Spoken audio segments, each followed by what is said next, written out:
We're waiting for the command to start the engines from Governor Guy Hunt of the state of Alabama for this 188-lap event. Let's join the governor now.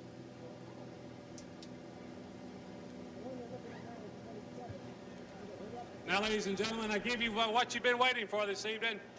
The Governor of Alabama, the Honorable Guy Hunt. Drivers, start your engines.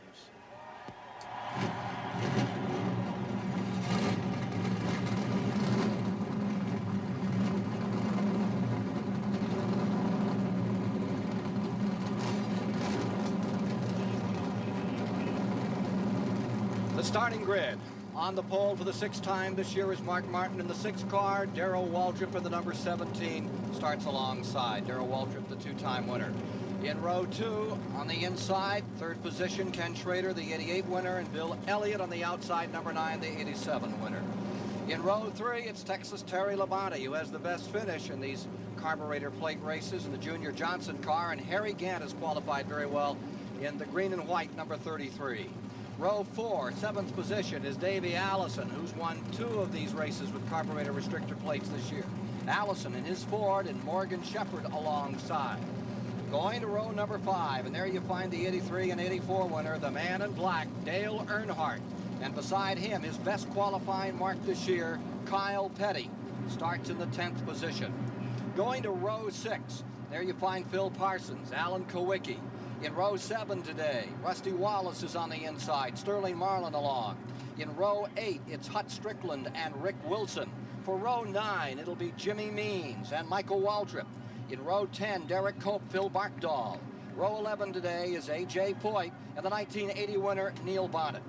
In row 12 will be Ricky Rudd and Joe Ruttman replacing Lake Speed. Row 13, Richard Petty starts, the 74 winner, and Dave Marcus is with him there. In row 14, it'll be Jeff Bodine and Dick Trickle. Row 15 this afternoon, Bill Ingram, a new name, and Jimmy Spencer. In row 16, Stan Barrett is back, the Hollywood stuntman, and Mark Stahl from San Diego. Row 17, Mickey Gibbs is back, and Ernie Urban from Modesto, California. In row 18, it's Paddy Moise making a start. And from Daisy Hill, Queensland, Australia, the 5-time Australian champion, Dick Johnson.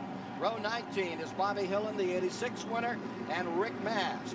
Row 20 today is Brett Bodine and Larry Pearson. Rounding out the field in the 41st starting position is Dale Jarrett. Now, our race cams for today's coverage are with the 7th place starter, Davey Allison, in his Ford. And with Mark Marlin, who will be starting in the 13th position.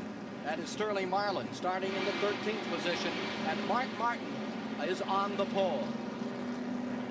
Now let's join our colleague, 50-time Winston Cup winner. For some more comments on this race, here is Ned Jarrett. Ken, this is the last race of the 1989 racing season. The carburetor restrictor plates will be used, and most of the drivers and crew chiefs are happy about that.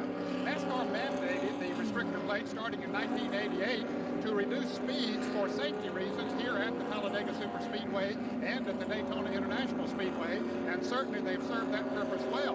A byproduct of the restrictor plates is the fact that engine failures have gone down, but the accident ratio has gone up in these particular events. The cars are running much closer together now than they were without the restrictor plates. Sometimes the driver jockeying for position, trying to get back in line so they can stay in the draft, has caused them to touch at speeds of up to 200 miles an hour.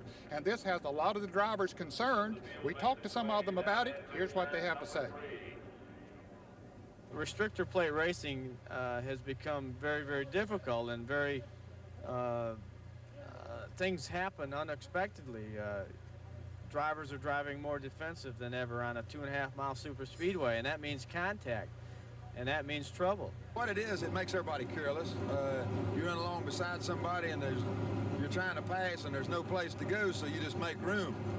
If the cars were running 210 mile an hour, you wouldn't dare do anything like that. So you get a lot of drivers that's not capable of running with a big pack and stuff, and they take chances, and it's just, to me, it makes it a lot more dangerous to run with.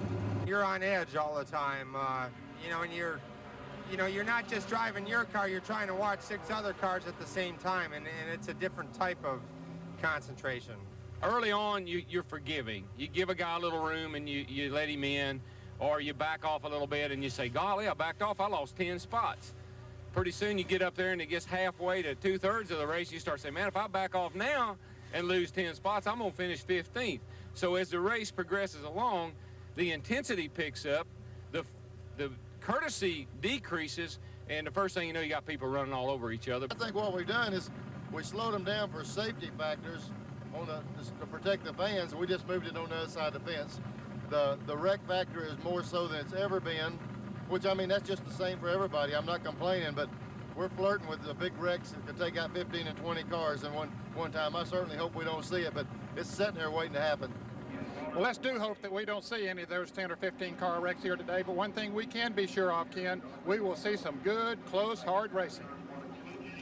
Field in the last lap before they turn them loose. 188 laps the distance on a 2.6-mile track, 500 miles to go. $743,000 at stake. The record for this race, 174-mile-an-hour average by Lenny Pond. Field now into the back straightaway, about 3,000 feet long. Next time through there, over 190 miles per hour.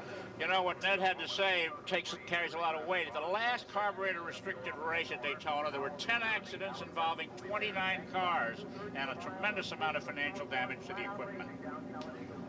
And already this week, we've had 4 cars damaged that have had to go to the rear of the field. There were 4 cars damaged on Friday afternoon. Those cars were Bobby Hillen, the '84 winner, who qualified 14th, Larry Pearson, who qualified 18th, Brett Bodine, who really got his bell rung. He had qualified 20th, and Dale Jarrett 26th. They're all in the back of the field as we get ready for a start because they totaled out the cars. And interesting, Bodine says, Brett Bodine, that his car off the truck from the Budmore stables running better than the original car. That's interesting. All those 4 cars are backup spares. They're not the ones that had been originally planned for the race. Rick Wilson had a manifold gasket leak this morning. They fixed it and got him out onto the grid just in time, or he would have had to start shotgun on the field. Getting set for a start. 21st annual Diehard 500, Talladega, Alabama. Here they come for the 18-degree banking of the tri-oval, where they can stack them 3 and 4 wide on those finishes. Headed for the 33-degree banking of the first and second turn. Mark Martin, 6 times this year he has been on the pole. He has never qualified worse than 7. But on the break, it's the Chevrolet Lumina. Waltrip out in front going to turn 1.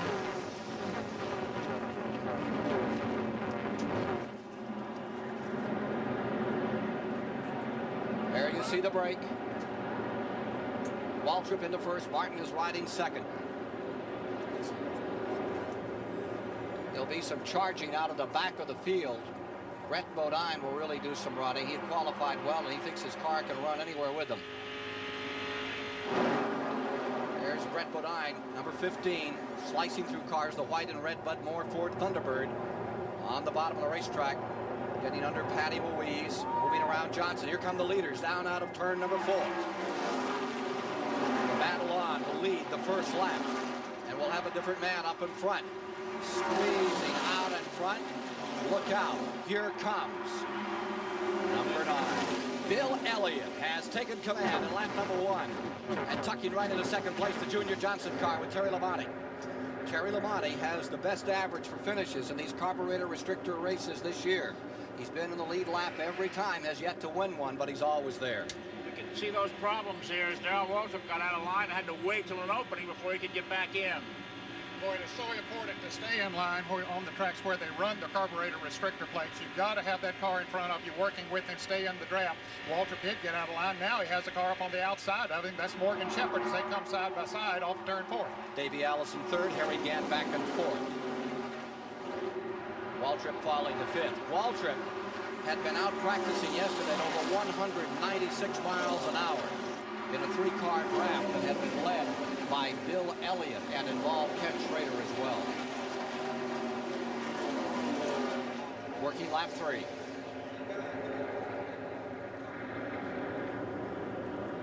Backside Gant into 4th, and Waltrip falling back on the inside. He just cannot make it down on the inside, Ken. He's got to stay up there in line with the other drivers. Morgan Shepherd back in 6th. Mark Martin has fallen to 7th. There you see a couple of other cars. That's Dale Earnhardt in car number 3. And it looks like Phil Parsons in car 55 down on the inside. Sometimes 2 or 3 cars can hook up together on the inside and make passes, but they really do have to work together. Front of the pack coming by. This front pack has Morgan Shepherd on the tail end. The front row starters are back there in 5th and 6th places while the Fords are running away. Working lap 4. See the rest of the field in the 1st and 2nd turn. Weather has changed a little now. Looks like there may be some rain off the 2nd corner here today.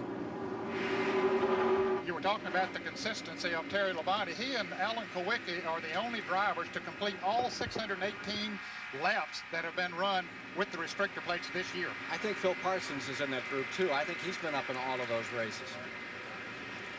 Here you see Davey Allison giving you his view of car number 11. That's in the 3 major races. Back marker scramble continuing there.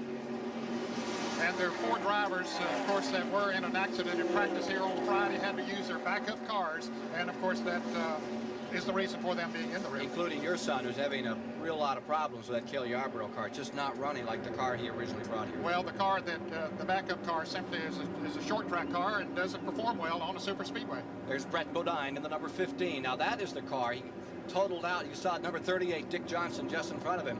That is running better as a reserve car than the car that they have brought here to run this race. Here's Mike Joy. Ken, one thing that surprises me is only 20 of the 41 drivers are using the cool suit that recirculates fluid through a vest that they wear underneath their flame-proof racing suit. One of those 20 is Dick Trickle. Trickle, America's winningest driver, says he's going to race till age 70, but he tried the cool suit for the first time at Daytona in July, and he figures, hey, this might give him another 20 years. Here's Dave Despain. While more than half the drivers have cool suits, only one gas man has a cool suit. Being hooked up right here is David Wolfman Boland. He'll be gassing Stan Barrett's race car today. This suit does not operate with the fluid cooled by ice running through it. The operative element here is the nitrogen that's actually in the compressed bottles that runs the air guns, and it circulates through the suit and keeps him a nice, cool, comfortable 20 degrees inside. And that's a neutral gas, and the advantage there is that it's actually flame retardant. You're going to stay cool today, aren't you, Wolfman? Yes, sir, I sure am. This thing is really nice. Have a good day today. One gas man with a cool suit on pit road, and he'll need it. Looks like a 60 San Francisco flower child out there. Battle up in front has Elliott in 1st, and now Davey Allison has dropped back into 4th. Action just underway in the Diehard 500 live on CBS. Phil Parsons, first victim of the Diehard 500, being rolled back now very slowly. That team has hired Robbie Moroso for next year. A big chance for this young sportsman driver. The fans in the stands are going wild now as Davey Allison challenges for the lead. He's replaced Bobby Allison in their hearts, and everybody is cheering for the driver number 28, the hometown star. And here you are in that contest for first position. We're working lap number 9. Davey Allison in front for the moment. Waltrip in 2nd.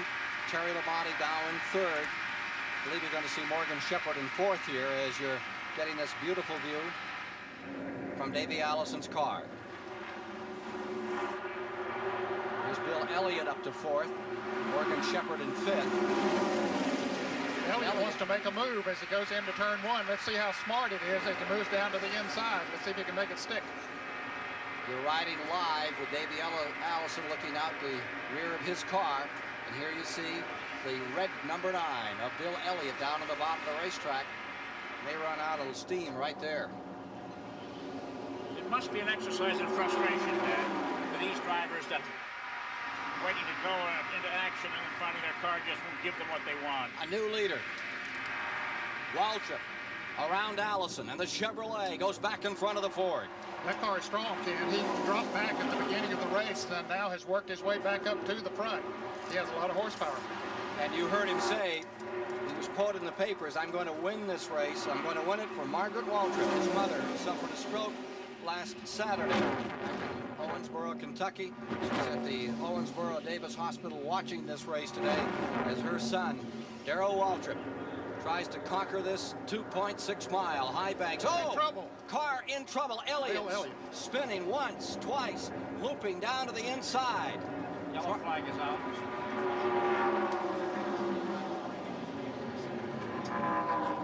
just touches the wall. Yellow is out. This happening in the 11th lap as they came to the line. Well, a tough break for one of the fellas that was among the favorites to win this Diehard 500. Now, maybe he still would have a chance of it, but he'll certainly have a lot of catching up to do. Caution coming out as they race to the line.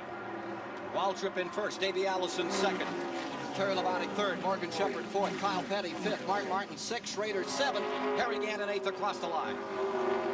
Yellow on first time. And it doesn't appear as if there's too much damage to Elliott's car. I don't think he hit anything, so he might be able to put 4 new tires on it and continue. He just got some grass between the wheels and the tires. I think it looked like he had the air sucked out from under that car. He was down there trying on the inside, and it got away. Yeah, that turn 4 is very difficult. Darrell Waltrip was telling me about where you want to pit on this racetrack. He said, be awfully careful if you're going to pit on the top end of pit road here, because if you do, you get off that corner, he says, it gets you a little loose anyway, and he says, you don't think about it, you can get in awfully hard. This was not a pit stop situation, but 4 is tricky. With that many cars running, we'll see what happened here with car number 9, Elliott. The pits are closed. His windshield is missing. His windshield is out of the car. And that happens many times. When a car turns around, you have the pressure from the inside that'll blow the windshield out. And of course, they can replace that very quickly. They'll have one in there. Let's take a look at how it did happen. You can see him down on the inside. He's fighting for the 5th position. And Ken, you're right. The air was just sucked out from under the rear of the car, and he went into a spin. You can see the windshield. The first time he spun around, flew out of the car. He spins around on the grass, down on the inside, and just barely makes contact with that dirt bank down on the inside. From inside Sterling Marlin's car, let's take another look at what happened to Bill Elliott, defending Winston Cup champion. Watch this. Well, you can see Elliott come out of the pack up in front of Sterling Marlin. Sterling Marlin was blinded momentarily by the smoke, and then he goes on by the spinning car of Bill Elliott as he gets down on the grass and into that inside retaining wall. I'm always reminded of what Buddy Baker said. They're waiting on the 9 car to come in after he made a save like that one time out of turn 4. Congratulated him afterward for his great save. He says it's amazing what you can do with your eyes closed. Here's Dave Despain. Bill Elliott just went screaming past his pit area. Dan Elliott is on the radio. We'll see if we can get a word from Dan as to what happened. Why did he go by, Dan?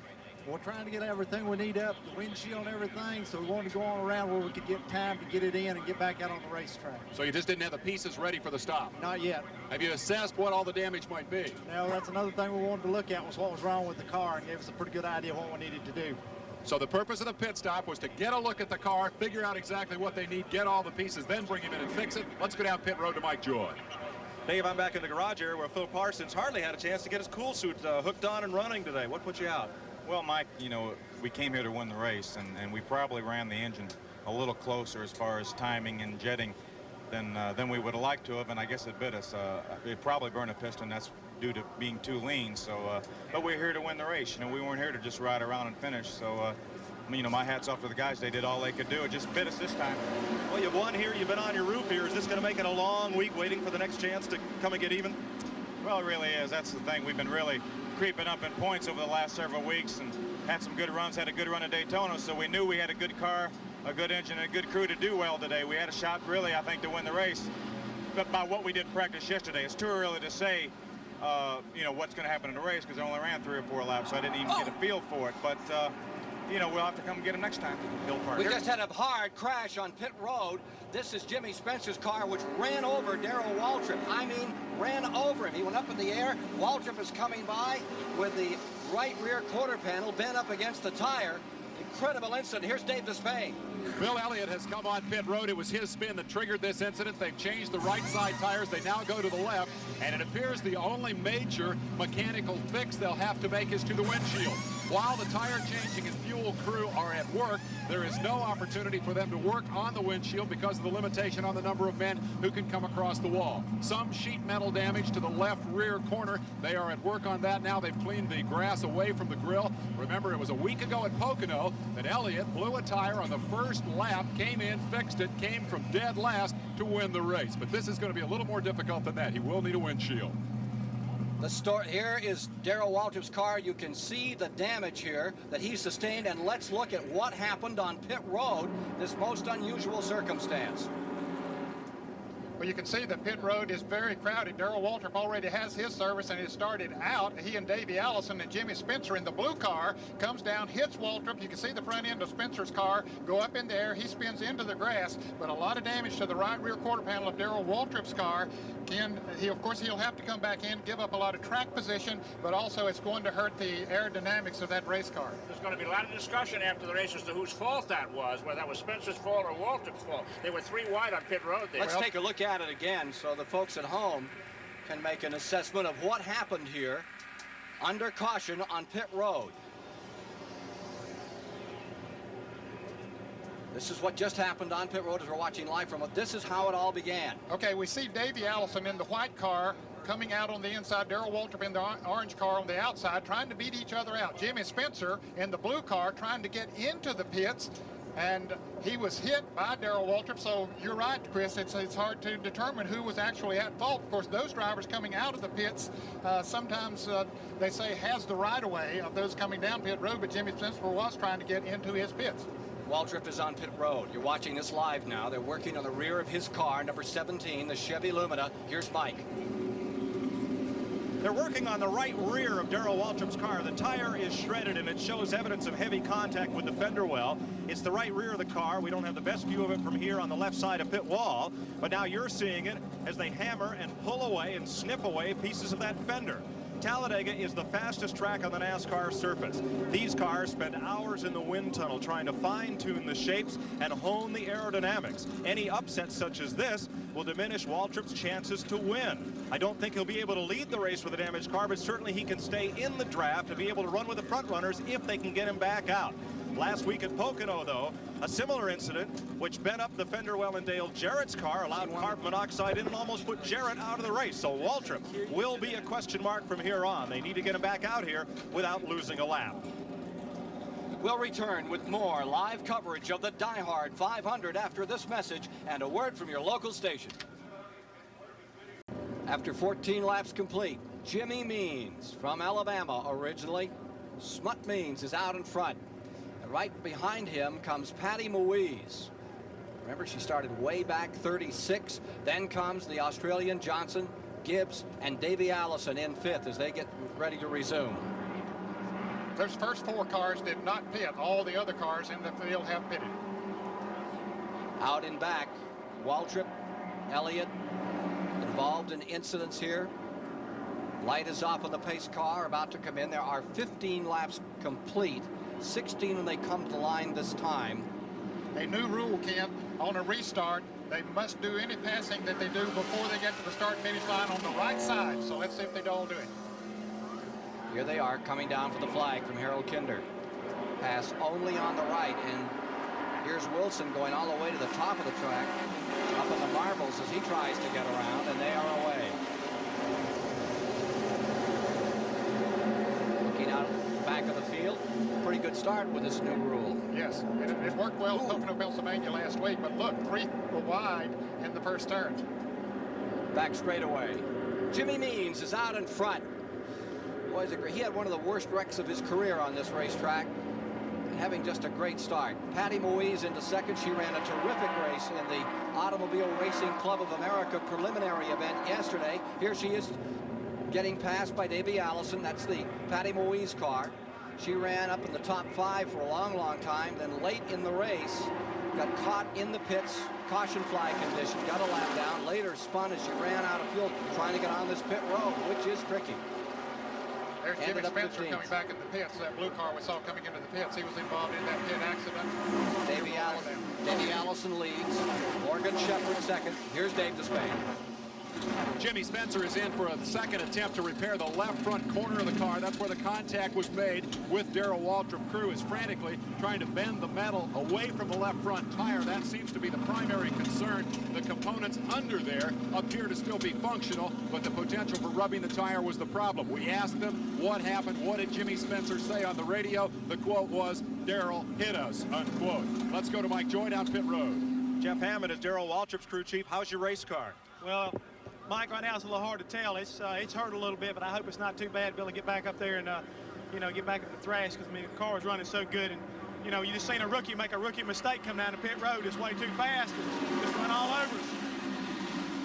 How about his lap times, Jeff? Is he back up to speed? Well, it was like 55 something other, but if we check this next lap, 50-17 the last lap. It looks like everything may be okay. We could do a little bit more work back, and I think we could help ourselves. So I think we're going to be okay. So Waldrop struggles to move back up from the pack of the pack. Let's go to Dave Despain. And Spencer, as he was stopped here, as they were pounding on the metal, they appear to have punctured the radiator or perhaps the coolant tank. There was spray everywhere. The engine died, and Jimmy Spencer's going to be here a while. Waldrop has moved up 10 positions in his quest. Meanwhile, up in front, as they come around a complete 19 laps, Morgan Shepherd is first, and back to second comes Mark Martin. Who would think that a ripple in a fender would affect a lap time by several 100ths of a second and take your chances of victory away from a driver? That's how critically important body shape is in this form of racing. On the charge is Waldrop. He is knocking down cars as he tries to get back up in this cluster, battling for the lead. Morgan Shepherd out in front. He has been tremendously consistent in these races at Talladega and Daytona. 3 previous events this year, right up in the hunt each time. And there you see Mark Martin in the number 6. Now here's 17. Waldrop bombarding up through the pack as he tries to get back into this thing. Yes, Phil Marknall in car number 73 trying to draft him up through there, and you'll see that a lot of those that were not running as fast, when they see a fast car like this come along, they'll try to pick up the draft on him. His wife looking on here. He's got A.J. Foyt directly in front of him, and Harry Gant down on the inside, Richard Petty, and now they've got him in the pocket. Let's see what Waldrop can do. He made a move and went down on the apron going into turn number 1 to take 3 cars a lap ago. He's fired up, wants to move through, but right now, he's got to cool it just a little here. Well, you can see Bill Elliott also down on the inside, right behind Richard Petty, trying to make his way. He's doing it on the inside. Waldrop up high as they come off of turn 2. Spencer says goodbye. Mr. out behind the fence there, and they're going to have to work on that car for a while. Morgan Shepherd stays first. Mark Martin stays second. Davey Allison third. Clyde Bolton from Mark Martin's camera here. Clyde Bolton, the Birmingham News, has said it best. As you saw this young man, as he's about to get into his car, he said when he is about to get into a car, he looks like Eddie Arcaro. When he hits the starter button, he's King Kong. Taking a look at lap speed this time around. See what they're doing up in front. Shepherd, Martin, Allison. Schrader has come up to 4th. Kyle Petty is 5th, having a great run. There goes Davey down to the inside, moving under Mark Martin. And here comes Ken Schrader, bringing that Chevy Lumina up a spot out of the Hendrick Racing stables. Schrader's last year's winner of this race and hasn't won a race since then, and he's hungry for number 2. Morgan Shepherd peels off, and look at that car just wig-wag a little going into number 1. Of course, that's what happens when you get other cars around you. It's almost impossible to keep them in a straight line.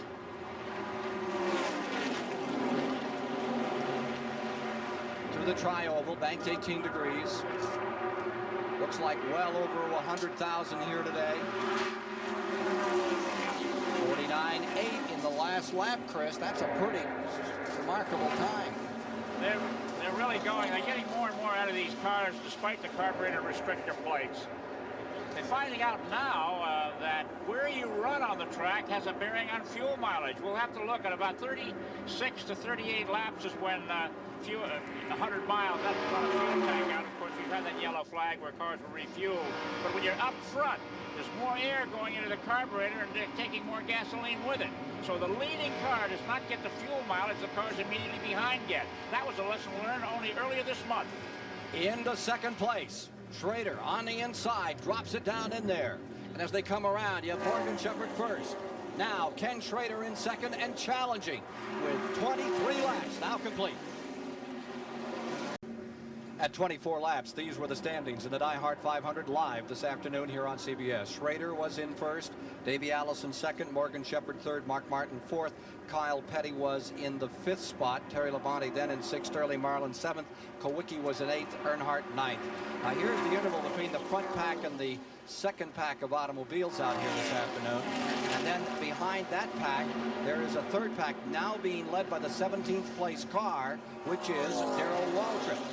And he has a lot of making up to do. Notice this, between the second pack and the third pack, that car just going into turn number 1 is Waldrop. A couple positions back from there is car number 9, Bill Elliott. So they're looking for a caution so they can clamber back up through, Chris. When Schrader took the lead a little bit ago, it was the 9th time in this race that the lead had changed.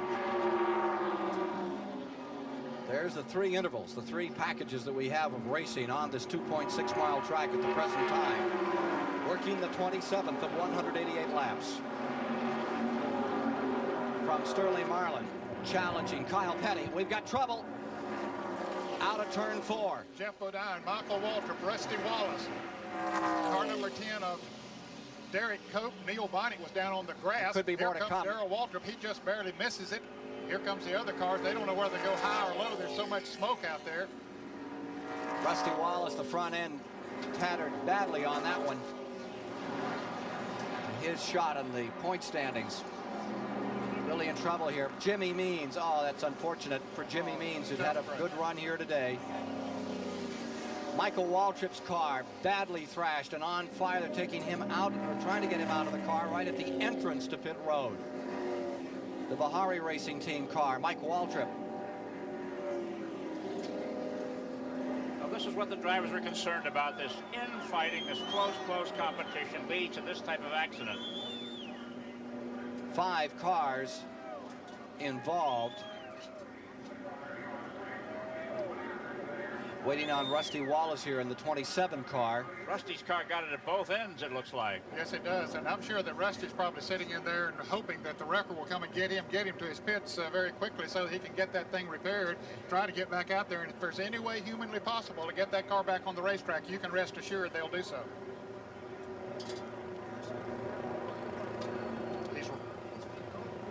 A quick report from Mike Joy. I'm with Harold Elliott, the team manager for Rusty Wallace. Have you talked to him? Yeah, he's okay.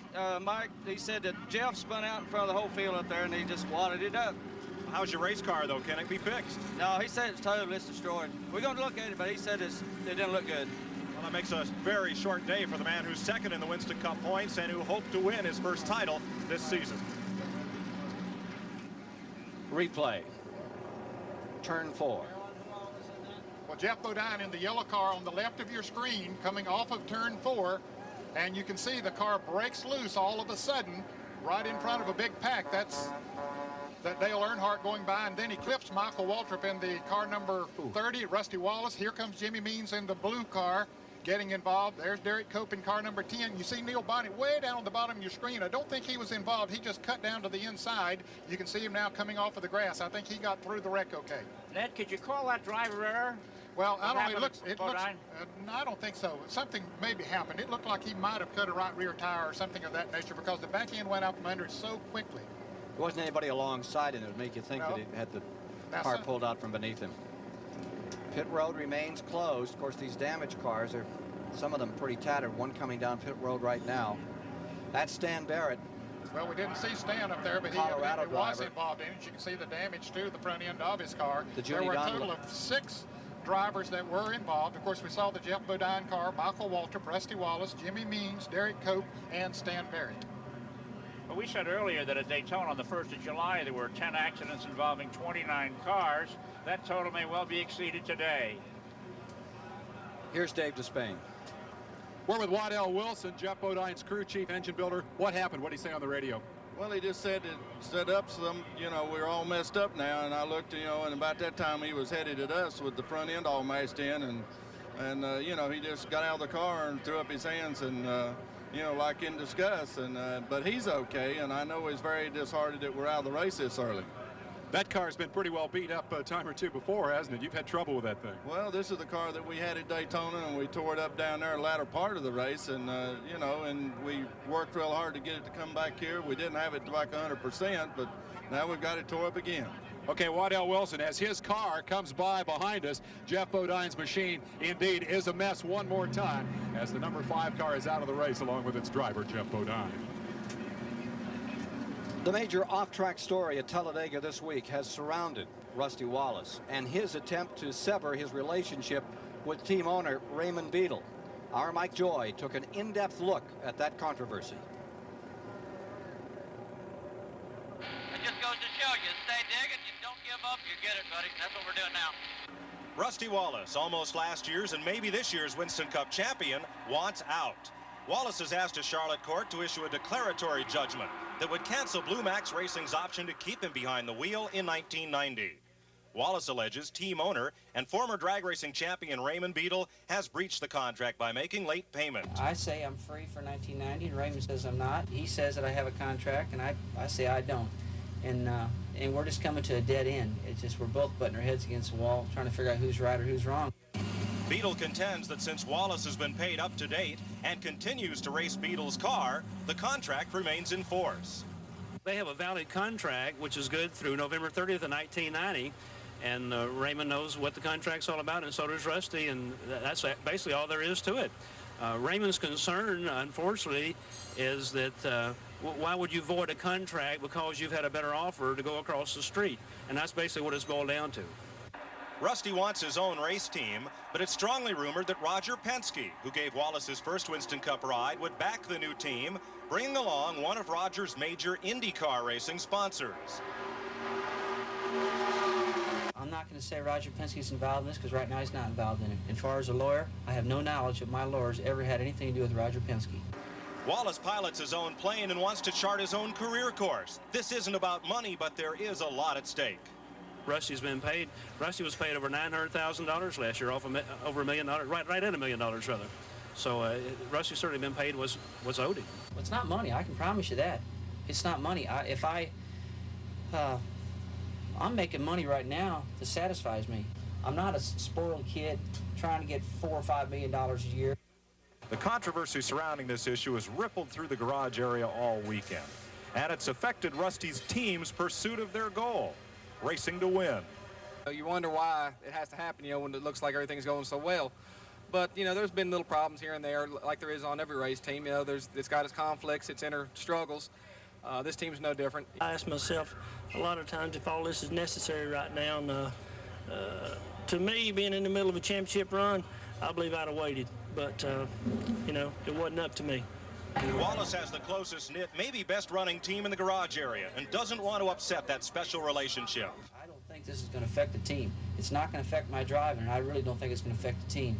We're currently second in Winston Cup point standings right now. It's my goal to win the championship, and that's everything's behind me. And so I'm not going to let this little discrepancy between myself and a car owner, which I hardly ever see, get in the way of this race team. Contract disputes are nothing new in NASCAR. Darrell Waltrip once had a widely publicized, messy divorce from the now-defunct Diehard team. But on this subject, Waltrip was uncharacteristically closed-mouthed. Listen, I don't have any comment about this. I don't want to get involved in that. I fought my battle, and as I said before, I fought the law, and the law won. The law may decide on Wallace versus Blue Max, but no matter who Rusty drives for, he's decided one thing. I'll never sign a contract that says option. I'll never, ever use the word that says option. And if any race drivers listen to this thing, don't do it. Rusty Wallace, who says he races his guts out for the fans, says it's just a business deal, has nothing to do with this race. His car's headed for the garage area. They're going to make repairs. Behind me, Bill Elliott's just completed his pit stop, where Ernie changed the angle of the rear spoiler, making it a little steeper to add more downforce in the corner and measuring the exact angle so they know just where they stand. Let's go back upstairs. Thank you, Mike. 158 laps to go. Let's take a look at a replay from Robin Pemberton, the crew chief's point of view on Mark Martin's car number 6 just moments ago. They had the pits closed for 3 laps, let them all in. Take a look at this tire change. Well, you can see how quickly he does it, and then, of course, he goes around to the other side to change the left side tires. The camera's mounted on his head. Changes both front tires on a 4-tire change. And he's away. Still very much in this race, Mark Martin. Several of the key players are out with 30 laps now complete. Consultation flag is out for car number 82 as they come by. You can see it there on the flag stand. It's Mark Stahl, California driver. And the leader in this race is Bill Ingram in just a moment ago he was, but he came in the pits. Now he's on pit road. There you see him for just a moment. This car led. This is a new guy in Winston Cup racing, and what a story about how he got here. Henry Gray owns the car that Bill Ingram is driving. They didn't think that they could get enough speed out of the engine that they had, and so they searched around to try to find a set of heads that would give them more power. They're expensive. Yeah, they are. They had a 51 Ford, an antique, very nice car that's worth a lot of money. They called Larry McClure of the Morgan McClure team that Rick Wilson drives for and said, hey, could you do some trading with us? He said, bring the car on up here. They loaded it on a flatbed truck, took it to Abingdon, Virginia, traded the 51 Ford for a set of heads and a camshaft and a used set of pistons, hauled all of that back in the cab. The 51 Ford was left up there with Larry McClure, but it did get him in the race, and that had the distinction of leading this race. Picked up 5 bonus points. Here's Mike Joy with Jimmy Means. Jimmy had your best ever Talladega start, got up and led this race, and now looks like it'll be your worst ever Talladega finish. Well, you know, with these restrictor plates, everybody's close together. It looked like Bodine just crossed up. There wasn't nowhere for anybody to go. I went through the grass, thought I was going to miss it, but you know, I was trying to drive it backwards. I guess I drove it into the wall. But we're okay, and Alcacel's funny to be back. Well, now hindsight's 20/20, but if you'd started 55th and been running back with that car, with those cars? Well, you know, we got a good sponsor, and you got to try to put your name up front, and probably, you know, you look back, you know, and say, well, if I could stay at the back, try to stay in the lead lap, I'd have been around at the end of the race and didn't do the deal. But, you know, it makes you look better when you're up front, and that's what we're here to do.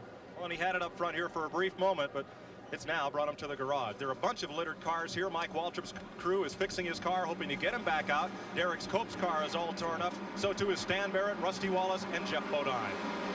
32 laps on the scoreboard, gentlemen, and there's a single file line out there, which means everyone is in the lead lap. Allison brings them down for the start. Alan Kowicki in second. Green is on. On the break, Bobby Hill in his third, Dick Trickle is fourth, Mark Martin fifth, Terry Labonte sixth, and we're away. Back under green, 33 complete. 2 cautions thus far. Davey Allison out to a good lead. He got a good start. Alan Kowicki dropping back. Already 2 wins this season and a 25th place finish after he rolled over and kept on going at Daytona for Davey Allison. There's the pit stops under caution. Davey Allison came in first, comes out first after they changed some positions around under caution. Ken Schrader came in second, comes back on the track 7th, as you see, sorting them out. Here's Allison out in front. Red Farmer down there working with him today, who's been racing himself for over 40 years. Red is a guy that ran in the ARCA race yesterday and has been part of that Allison gang for a long time. I like what he says. He says, it works out very well working for Davey. I taught Davey everything he knows, and now Davey helps me to remember it. Here's Davey looking back at Alan Kowicki in that second spot. Davey Allison says having his dad's guidance has really been the big factor and the great inspiration in his life. He's done so much for me by owning the race cars that I drove when I began, and by working with them and traveling with them and learning from them and using his equipment, all the support that he gave me over the years. I don't think there's any way you can really place a figure amount on it. Watching it live as Davey gets caught a little on the outside here and falls back 3 positions. Terry Labonte moving into car number 11. Mark Martin going to the front. Batesville, Arkansas campaigner, 4-time ASA champion. Here he is out in front. In that 3rd position, Ken Schrader. You have Fords 1st and 2nd. What a remarkable job Martin has done this year. He has yet to qualify worse than 7th on the campaign. Car number 66, that's Rick Mast of the Travis Carter car, going back behind the wall. That's the car that had such an outstanding run at Daytona. Rick won a Busch Grand National race last night in Dublin, Virginia, but out of this race here today. Coming by to complete 36 laps, and Martin seeking his first Winston Cup victory ever. 6 drivers have done it in this race. I'd like to add his name to the list. Schrader did it a year ago. From Davey Allison's view, there is the man that won it 1 year ago, just in front. Full speed over 190 miles per hour in the back straightaway. And overhauling Martin, pinned on the outside. Labonte going out in front for the first time today. Terry Labonte, who moves on in 1989 to another team, presumably his own. It looks like, Ned and Ken, that there's some mini slingshotting going on with the carburetor plates. Yes, there is. And we saw some of that at Daytona, and they're able to do it here today. You got to have a lot of horsepower to do it, and sometimes you got to have someone working with you. But getting yourself positioned exactly right on the racetrack so that you can build the momentum to go around, and that's exactly what Terry Labonte did. The Pontiac of Morgan Shepherd lies fourth and stays right in the hunt all the way as it did at Daytona in the Firecracker 400. Here's Mike. Ken, this garage area has become $1 million junkyard, and one of the inmates is Mike Waltrip. What happened in that big mess? Well, I just talked to Jeff over at the hospital, and he lost his car and spun out. He doesn't know if he got tapped or if the wind did it. It's really difficult to tell, and if he don't know, I know I don't know. I just know he started spinning in front of me. I had nowhere to go. I tried to dodge him, but my little country time post Pontiac wound up into the back of him. I know the air seems to be lifting off a lot of the back of these cars. You can get behind somebody, move them around a bit. Bill Elliott spun. Now Jeff Bodine spun. Was your car awful loose? Did it work on that YouTube? Well, when we first started out under the green, it was perfect. And the further we went, we didn't change tires. And it began to jump around. 20-degree minimum spoiler isn't really enough. And everybody wants to run as least as they can. And the cars get a little bit loose under that circumstance. Sounds like somebody else has had some problems too. But, you know, the main thing is the restrictor plate. They slow us down and put us in a mess. Your mom's up in the hospital. I know you want to say hi. Yeah, this is about the last way I wanted to do it. But, Mom, I love you, and I'll be home to see you tomorrow. Mike Waltrip in the garage early. And Darrell Waltrip back in 12th position, skimming through automobiles on the bottom of the racetrack. Remember, he was in an early incident, and here comes Darrell trying to win it for his mama here in the Diehard 500. Mike Waltrip was talking about the spoiler angle. The viewers may not understand that. The more the spoiler is laid down, the faster the car will go, but with less stability. The more you stand it up, it gives it bite and stability, but it slows the forward motion down. And you can see the spoiler we're talking about is on the back of Darrell Waltrip's car. As we look at it, 20 degrees is the minimum, as Michael Waltrip mentioned, that NASCAR will allow. Now, they can put it up as high as they want to, but as he says, the higher you put it, the slower that you run on the straightaway. Now, many of the drivers and team owners would like to see them go to a spoiler rule and stand that spoiler up a little bit more to slow them down, as opposed to the carburetor restrictor plate that they're currently using.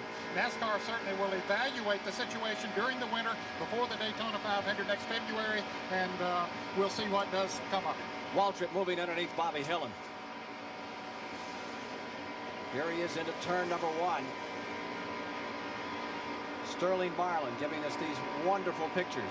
And there you see some of the air ducting they've added. Take a look at the temperature in there right now. Not that bad. It's only about 100 degrees. Looks like they've got that problem licked.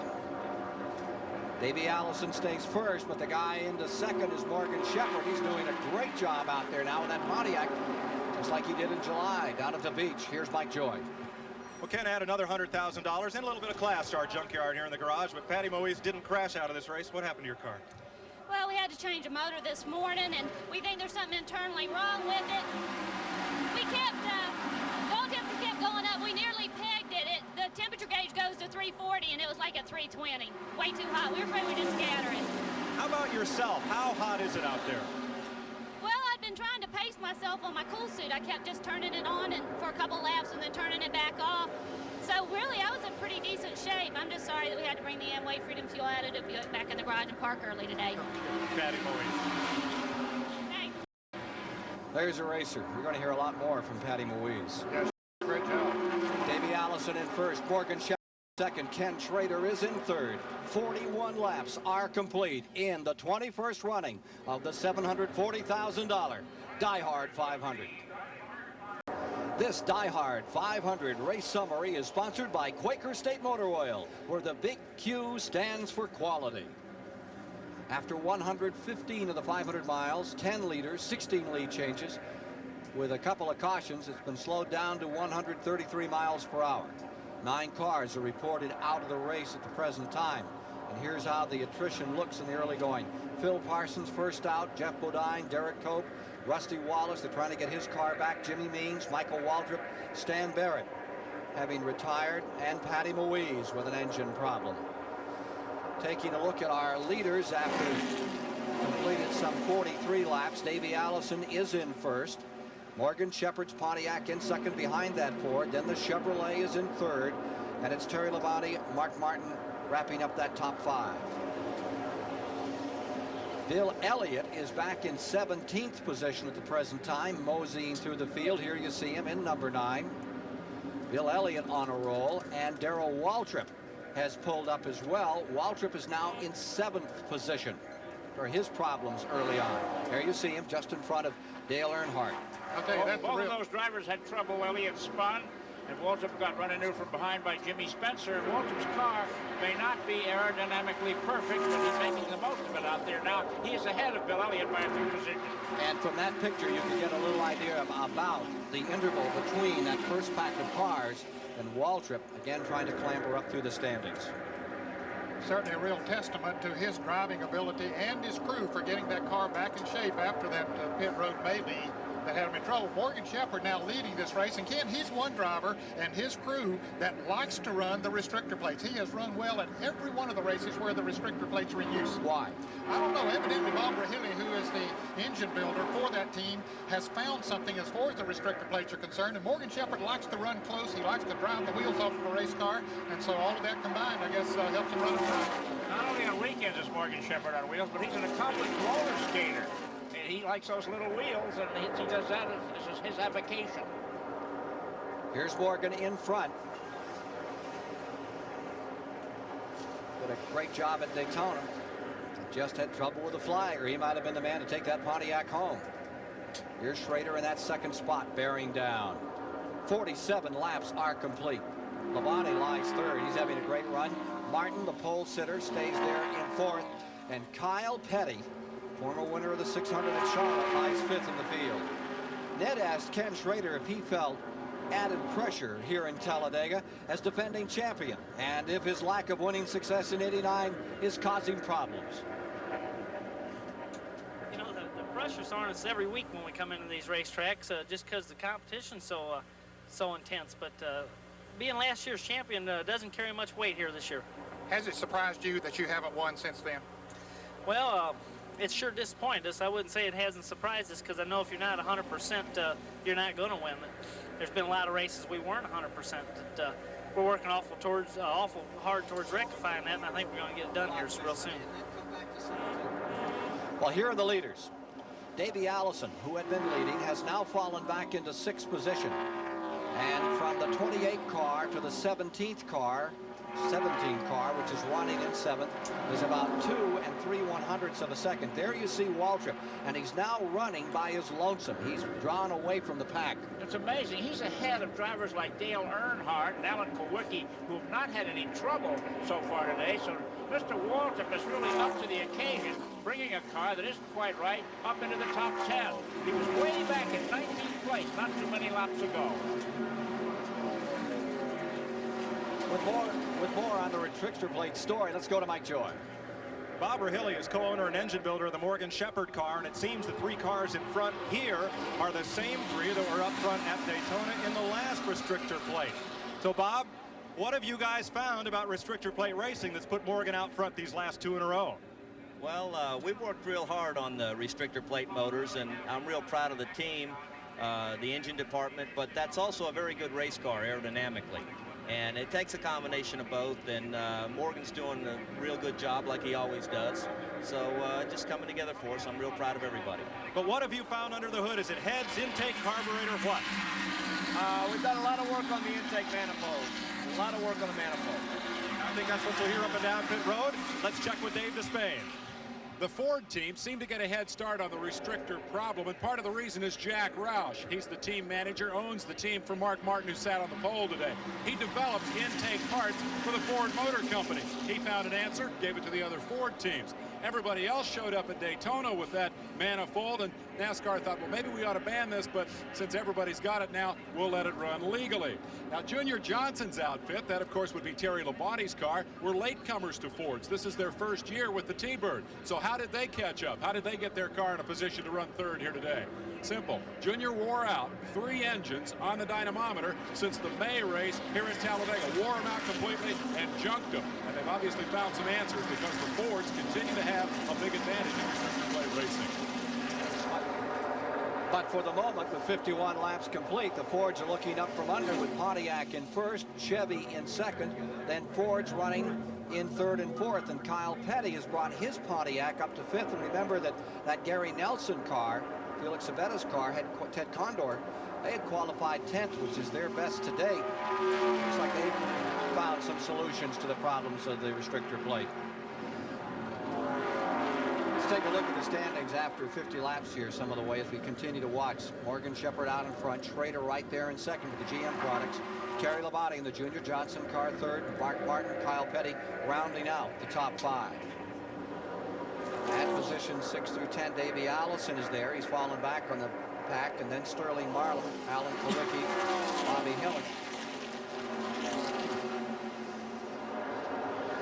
And I'd say that's not up to snuff because I think the 17 has moved in there. Darrell Waltrip is very much a part of that group. Now here further back is Bill Elliott's number 9, right in front of Hut Strickland. He seems to be waiting a bit. He knows there's going to be a couple more cautions. I don't think he's ready to go at all. Well, I think he's running about as hard as he can, Ken, but you run as fast as the company that you're keeping with the restrictor plates, and he's leading this pack. Actually, they might be hurting him just a little bit, but and that's certainly not taking away anything from Hut Strickland or Brett Bodine and the cars that are behind him, but they could be holding him back a little bit, and he doesn't have anybody in front of him to pick up speed. They're losing ground in the front pack every lap. If he were running up there with the front runners, he could run the same speed as them. To me, the remarkable entity here is Waltrip so far in this race. He's out there by himself, maintaining the interval in the top 10, and it's definitely a threat for victory today. Leaders. Schrader looks to the inside for just a moment, maybe taking some cool air in. Try to give you an idea of the interval between the two packs here in a moment. Elliott in that 9 car stays about 17th on the field. Hut Strickland in 18th. Brett Bodine back in 19th. We look a little further back on the field. 27 cars are still in the lead lap, Ken, and behind Bill Elliott or Richard Petty and Dave Marcus, Larry Pearson, Dale Jarrett is the last car on the lead lap. There's the interval between those first two packs at about 7.8. And as you saw, Waltrip is falling back towards Sterling Marlin. Davey Allison stays 6th. Waltrip in 7th. Sterling Marlin is 8th. Alan Kowicki now 9th. And Bobby Hillin is in 10th. In 11th place is Joe Ruttman. 12th is Dale Earnhardt. 13th, Rick Wilson. 14th is Neil Bonnet. Harry Gant rides 15th. Dick Trickle 16th. Bill Elliott now up to 17th. Hut Strickland 18th. Brett Bodine is 19th. A.J. Foyt is 20th. 21st is Ricky Rudd. 22nd, Phil Barkdahl. Richard Petty is 23rd. 24th is the car 71 of Dave Marcus. Car number 2, Ernie Irvin is 25th. Larry Pearson 26th. Dale Jarrett 27th. Checking the interval back to Bill Elliott from those leaders as they came by. That'd be the 3rd pack back around this track. Here's Hut Strickland getting beneath Elliott. Yeah, that's a little surprise. His car's been running well, though. Hut Strickland had a good qualifying run. 25-1. That's about a half a lap. In fact, just a little over a half a lap. The leaders are still turning the track at a little under 50 seconds. So that's about a half a lap behind. And that was built in 20 laps. Here we go for the lead. Schrader to the outside, and that's maroon number 25. Hendrick's stable car up on the outside. Now Mark Martin can play a big role in who takes the lead here, and it looks like he's going to follow Ken Schrader. Martin in the blue car number 6. Now he comes back to the inside, and that'll help Morgan Shepherd. Whichever car he follows is most likely the one that'll come out in front. As a driver, Ned, Mark Martin has a lot on his mind today. He's the only one in the field eligible for a $114,000 bonus if he wins. That's over and above the first place prize money. You think that's on his mind? Well, probably not right at this moment, but that's a lot of money, and it's got to creep in there every once in a while. He said that that's more money than he ever won in a season of racing in his career. Yeah. He's also said it wouldn't matter if it was $114 million. He said, we're working just as hard as we can to win our first race. Mark Martin stays right there in this great battle for first in the 21st running of the Diehard 500. We'll return with more live flag-to-flag coverage of the Diehard 500 after this word from your local station. Caution is on the speedway, Talladega, Alabama. Talladega Speedway, 2.6-mile track. The Diehard 500, 58 laps are complete of 188. Apparently we have some debris on the track. Coming off of turn 2 as they head down the backstretch. So it's an opportunity for the field to gather back up. The pit road is closed, and I would think that some of them are really, this comes at an advantageous time for many of them. There you can see the debris, Ken. As the cars go by, the air will cause it to roll on down the track. It looks like it might be a piece of metal off of one of the cars. And of course, if a car can run over, you can see the pit road, and there's the sign that says pit road is closed. They have to get behind the pace car and go around again before they can come in. The pace car will be coming out this time around, and then the next time pit road will be open. What led to these pit road closings, Ned? Well, it's primarily confusion during caution flags. At a place like this, the leaders would dive into the pits before they would come across the start-finish line, and it was very tough scoring sometimes to figure who the pace car was supposed to go in front of. Let's look at the standings after we've completed 133 miles here. Morgan Shepherd was then in front, Ken Schrader in second, Terry Labonte was in third, and you can look down through the remainder of them, see how one of your favorites is doing. We're now working the 60th lap of the event. It's a 2.6-mile track. Richard Petty back there in 21st. Still very much part of this game and in that lead lap. Morgan Shepherd out in front, but about a quarter of a foot most of the time. And happy birthday to Alabama's Neil Bonnet, having a pretty good run, and will stay with the Wood brothers again next year. That's right, it was announced this morning. A lot of people said that Neil Bonnet was going to retire. He says, I'm not near ready to retire. He said, I'm having too much fun right now. I want to keep doing this. And of course, he was with the Wood brothers many years ago, back with them again this year, and already signed up for 1990. So his name will go out of the rumor mill now, and maybe somebody else's will replace him. It's interesting, during contract negotiations, none of these retirement things are ever denied. Yeah, right. I may do it. Yeah. Well, Neil Bonnet is certainly still a very good race driver, very capable one. And, you know, he went through a period after an injury in Charlotte year before last that his mental attitude, admittedly, was not what it needed to be. But after he healed completely, he, boy, is ready to go again. He says he can't wait to get to the racetrack and get behind the wheel of that race car. I'd like to say hello to Tim Richmond this afternoon down in hospital around Fort Lauderdale, Florida. He's feeling poorly, but still fighting. Oh, service, a racing finished second and not too long ago. Pit road is open. Yep. And here they come. Here they come. Neil is 43 today, huh? A lot of work going on pit road. And let's go down to Dave Despain. Kenny Schrader's crew quickly going to work. They've had a terrible time with pit stops this year and a lot of changes on this team. They now say as they go first to the right side, then to the left side, that this is the pit crew they will work with the rest of the year. Beautiful stop. Let's go to Mike Joy. Morgan Shepherd waves off a cold drink as Butch Bach and crew put left side tires on his car, trying to complete the job in under 22 seconds. And get him out first, it won't happen. Schrader is first down the pit lane. Now Shepherd is away as Darrell Waltrip's crew continues repairs on that right rear fender. Everybody pitted. There wasn't a car behind the pace car. Yeah, the pace car is over in turn 2, all by his lonesome. Mark Martin will be the first car to come out of the pits. I've been waiting for years to see that. You know, Lonesome Elmo. One guy stays out and ruins it, but this is the first time that the entire field has been on pit road at the same time. Lonesome Elmo Langley. Well, we mentioned that Mark Martin was the first driver to get out of the pits. Let's take a look at his pit stop by Robin Pemberton, the right front tire changer, looking from the crew cam. As he changes the right front tire, you see how quickly he does it. He hits those 5 lug nuts. Finished with the work on that side, runs around to the other side. And, well, they only changed the right side tires. So one reason that they got out first, very good pit stop, though. Robin Pemberton giving us those nice shots. Pit road here at Talladega, Alabama. CBS live flag-to-flag coverage of this $700,000 contest. Here's Dave Despain. I'm with Steve Neal, who's the team manager for Mark Martin's crew. You guys got in and out in a hurry, but you only took 2 tires, right? Well, we took 4 on the last stop because he run through all that wreck up there, and it'd have broke my heart if we'd have changed 2 and then he'd come back in when they threw the green with a flat left rear. So we got 4 to stop before, and we're in sequence now to be changing 2.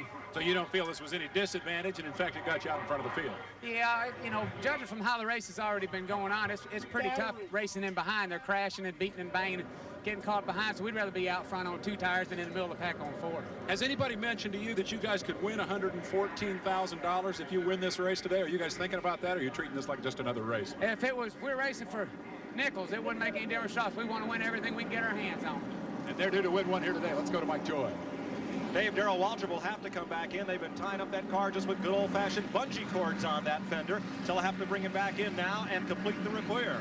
One thing that restrictor plate racing has done is improve the gas mileage of these cars. Usually at Talladega, they run just about 100 miles, but some teams I've seen on the charts that pitted at lap 30 weren't due back in until lap 72 or 74, and that's 120 miles on a tank full. They'll get Waltrip taped back in and back out.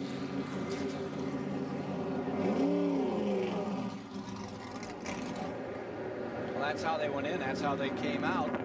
Under caution. Morgan Shepherd came in leading, came out 5th. Mark Martin comes up in front now with a very good pit stop. Changed just to right side tires, as you saw. Kenny Schrader from 3rd to 2nd. Terry Labonte, he pitted 4th, fell back to 8th, and Kyle Petty came in 5th, comes out in 7th spot. So for the moment, here at Talladega, Alabama, with 61 laps complete, the man who sat on the pole in car number 6, 6th time he's been on the pole this year, Mark Martin, is back on that front position. But for how long? Probably not long, the way this race has been running itself. They've been swapping the lead throughout the event to date. We've had 24 lead changes among 10 drivers. Talladega is famous for its close finishes, and the drivers know that even 1 second lost in the pits may not ever be regained. Right now, 1 second is so critical because there's so many good running race cars right now. And a second, you could either be leading or you could come out 10th, and all in that couple of second period. And how you get in and how you get out means all the difference in the world. Track position is going to be very critical here, because if you have a bad pit stop or pit at the wrong time late in the race, it's going to be hard to come from 20th place up to have a shot to win this thing. It's so hard to pass, and if you come into pit 2nd and go out 11th or something like that, or even 8th, you know, you've just cost yourself a lot of work, and you don't have near the time to get back up through there. And if you have one of the strongest 2 or 3 cars here, then you can maybe get behind on the last restart and make your way back to the front. But if you don't have one of the 2 or 3 dominant cars, then it's all you can do to try to work your way up there. If a guy can get you a good pit stop and you can get out in front of somebody, you can gain a couple seconds on a stop, it can be it's definitely a difference between winning and losing. And I found that out the hard way. Right now we're finding out that Chevy has a little more whomp off the start line as Schrader pulls under. Mark Martin on the restart with 62 laps complete. Well, it looks like getting back to pit stops, Darrell Waltrip seems to be the one who doesn't have any problem with a pit crew that knows how to get him in and out quickly, no matter what the problems on the number 17 are. There he is right now, Darrell Waltrip, number 17. Of course, he's coming from the rear because he did make that late pit stop. He came back in once again, but he's got a strong automobile, and you can see he's running by himself right now on the racetrack, but he has come from back in the pack before up towards the front. I think he'll do it again. Meanwhile, the leaders coming by with Schrader in first, and here comes that Pontiac back on the inside. Number 75. Morgan Shepherd is going to take that lead another time, make that 25 lead changes. Well, I'll tell you, that car is impressive, and he's driving it impressively. Tight running out of 2. From Sterling Marlin's vantage. That's tight running, pressed up against the wall at over 190 miles per hour. There is Mark Martin directly in front of him. Davey Allison just up there a bit. And Kyle Petty, who stays very much in this race just on the bottom. Number 42 is Kyle. Well, he's making a move down on the inside of Mark Martin. There's a new name up among these top 10, and that is Brett Bodine. Recall that he started way on the back of the pack after that 4-car crash back on Friday. They had to bring out the reserve car.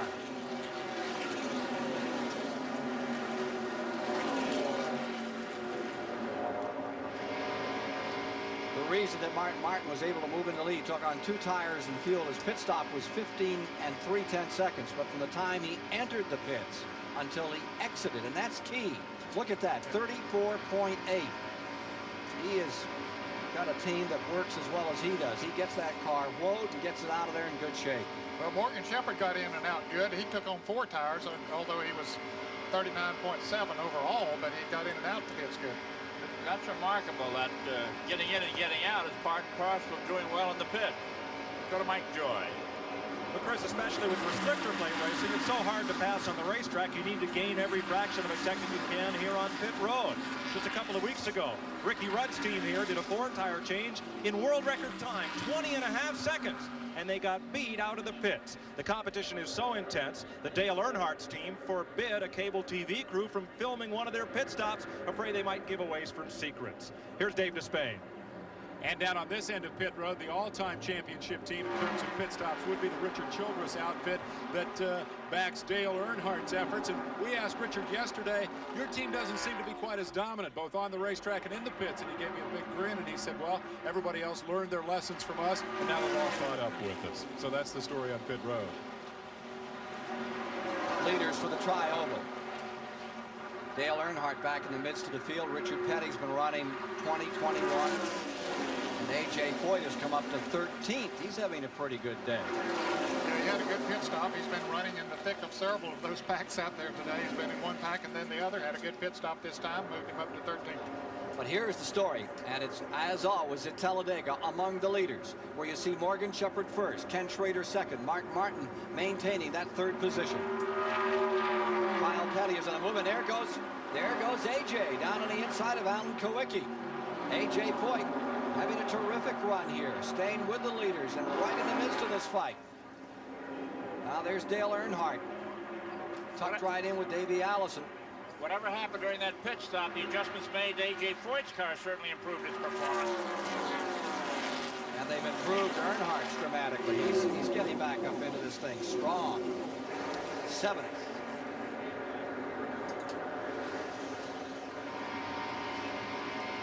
Sterling Marlin looking back over the field here a little. Ford crawling right up his exhaust pipe. Davey Allison just closes right in, takes a look on the inside, and here's Davey pulling alongside Sterling. And right here's where you run out of momentum, right, Ned? Yeah, well, he must have a car in front of him that's helping him a little bit, because he was able to make the pass completely. Now Sterling will duck in behind him, try to pick up his draft. 68 laps complete. Earnhardt behind Marlin. Boy, can you imagine that nose sticking right up your back bumper? Watching it live, better than 190 miles per hour. Dark danger there, no question about it. Dale Earnhardt, one of the hardest chargers of all. 8th place car, Earnhardt.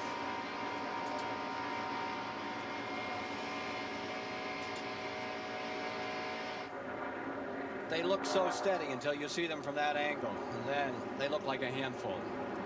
They're a handful, okay, because as close as they're running, there's a lot of air affected by those automobiles, and it causes them to dance around quite a bit.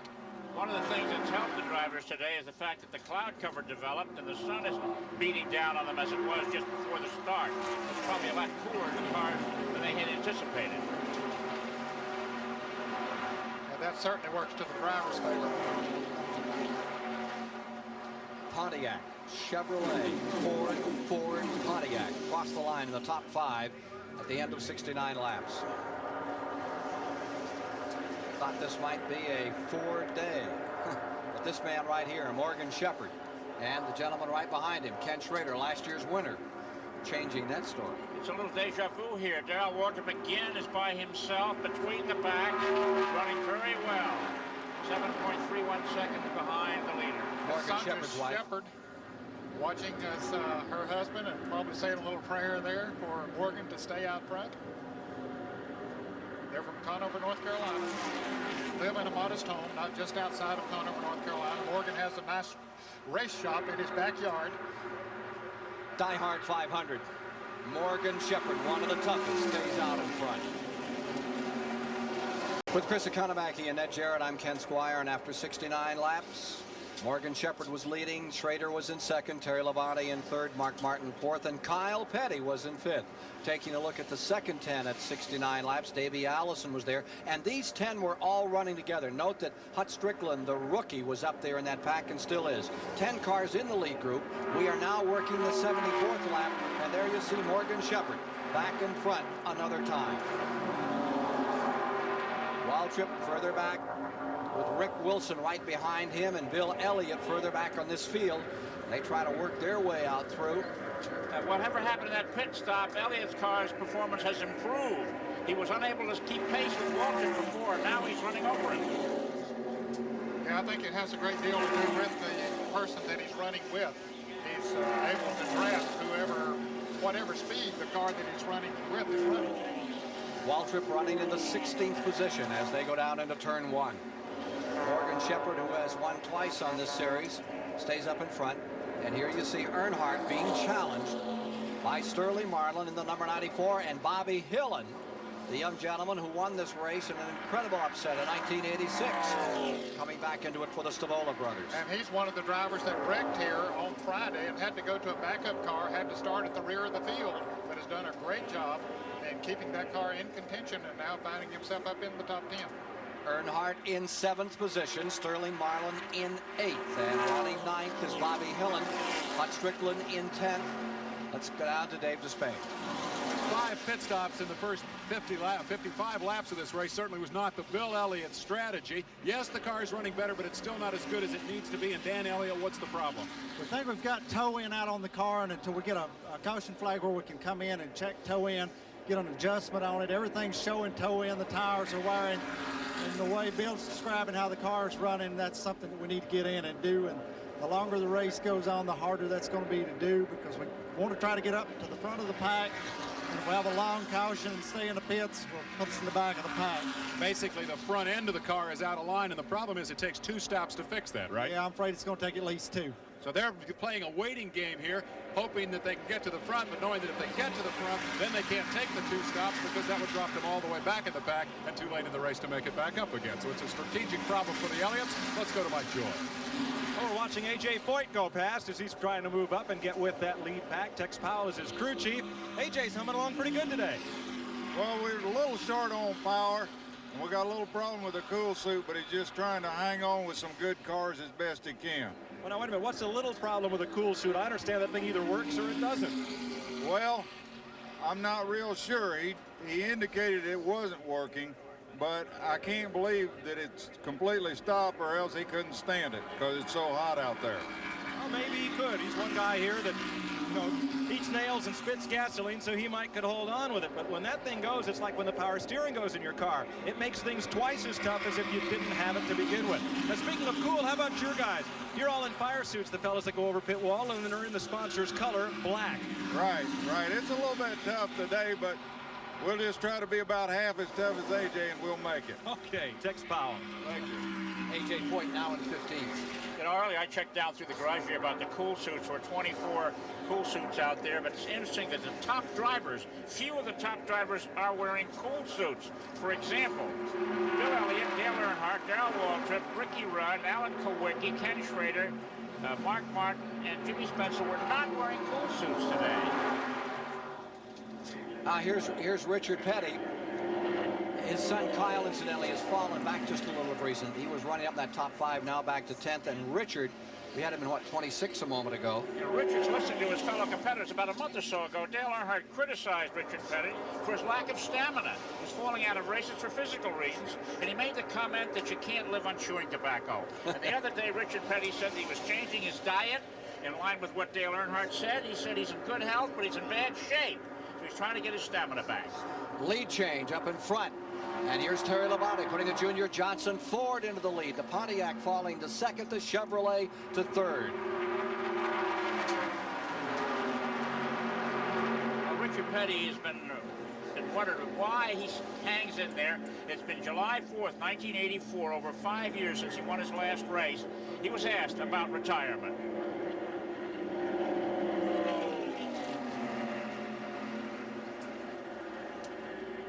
He's he's got the stamina to keep on wanting to race and keep on doing the best job like he's been doing. And I trust him more than he's, you know, he's the type of driver that's going to push you to the limit.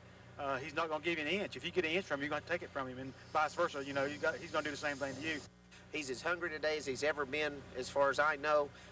He's a good competitor, and he wants to win races and run hard. I think the deal is they're working on some new things that are different than what everybody else is running.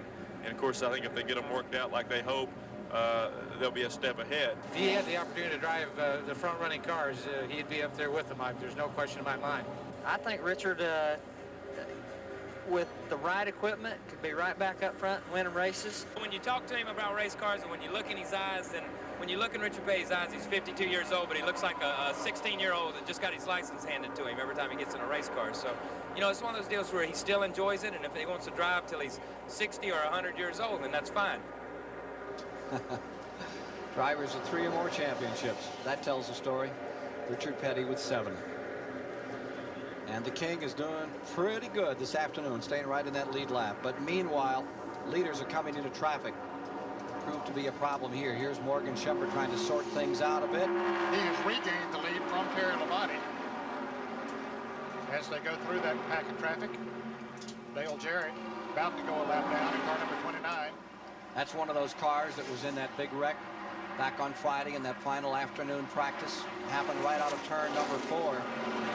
Dale was just a victim of circumstances. He didn't get involved in the wreck. He ran over a piece of debris off of one of the other cars, blew a tire, and hit the wall. Yeah, I was about to say you won't have to defend him. It was not his fault at all. The other 3 had cried. He had it actually pretty well slowed down. He was down about 110, 15 miles an hour, and lo and behold, he said he saw something come off one of the cars, bounce over the top. There's nothing to do. He went under his car, and kerpow, the tire went down. He's doing a nice job for a car that is just not working as well as he would wish. It's not the car they intended to run here.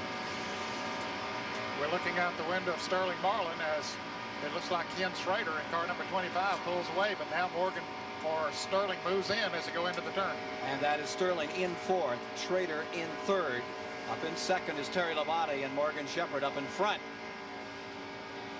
Here they are into the 18-degree tri-oval, working the 82nd lap of 188 in the Diehard 500.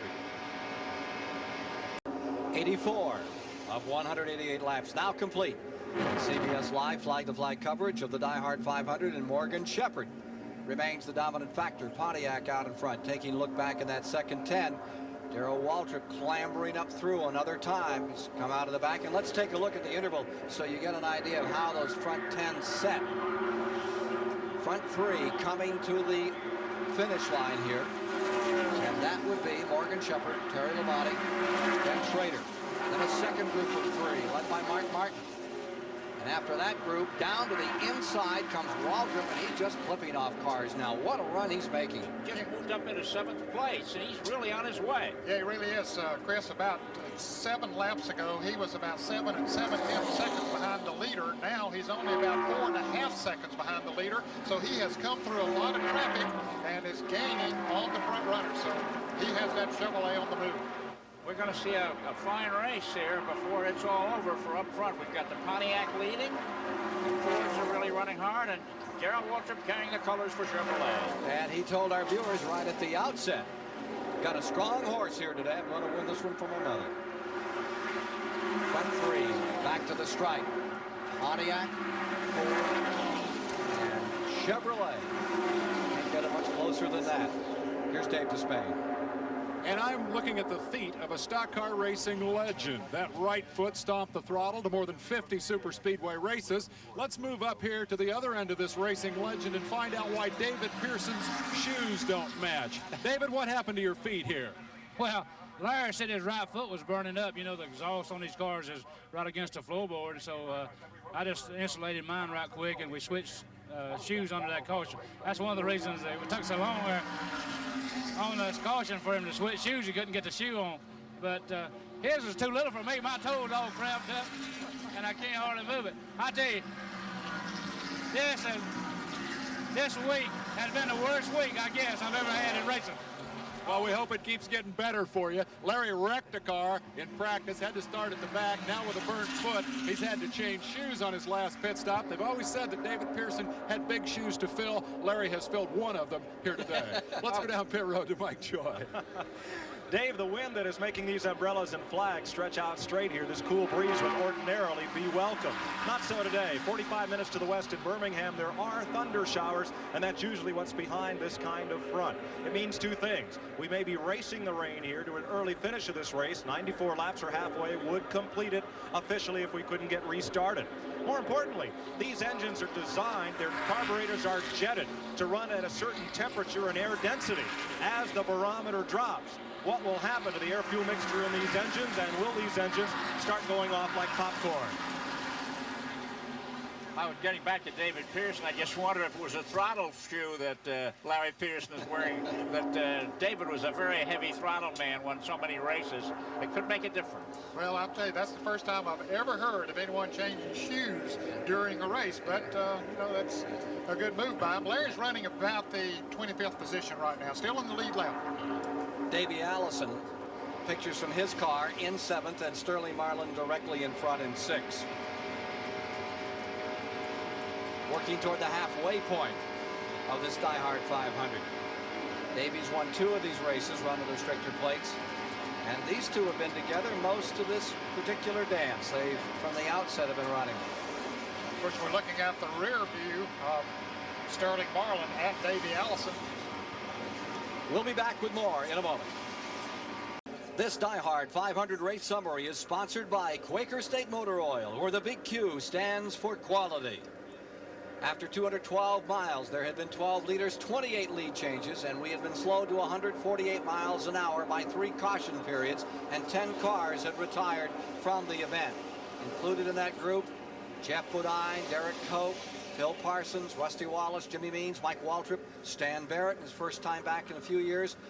Patty Moise out. Rick Mast retired from the event. It's the attrition and the top 5 at the present time. Morgan Shepherd is there. But look who's in 4th.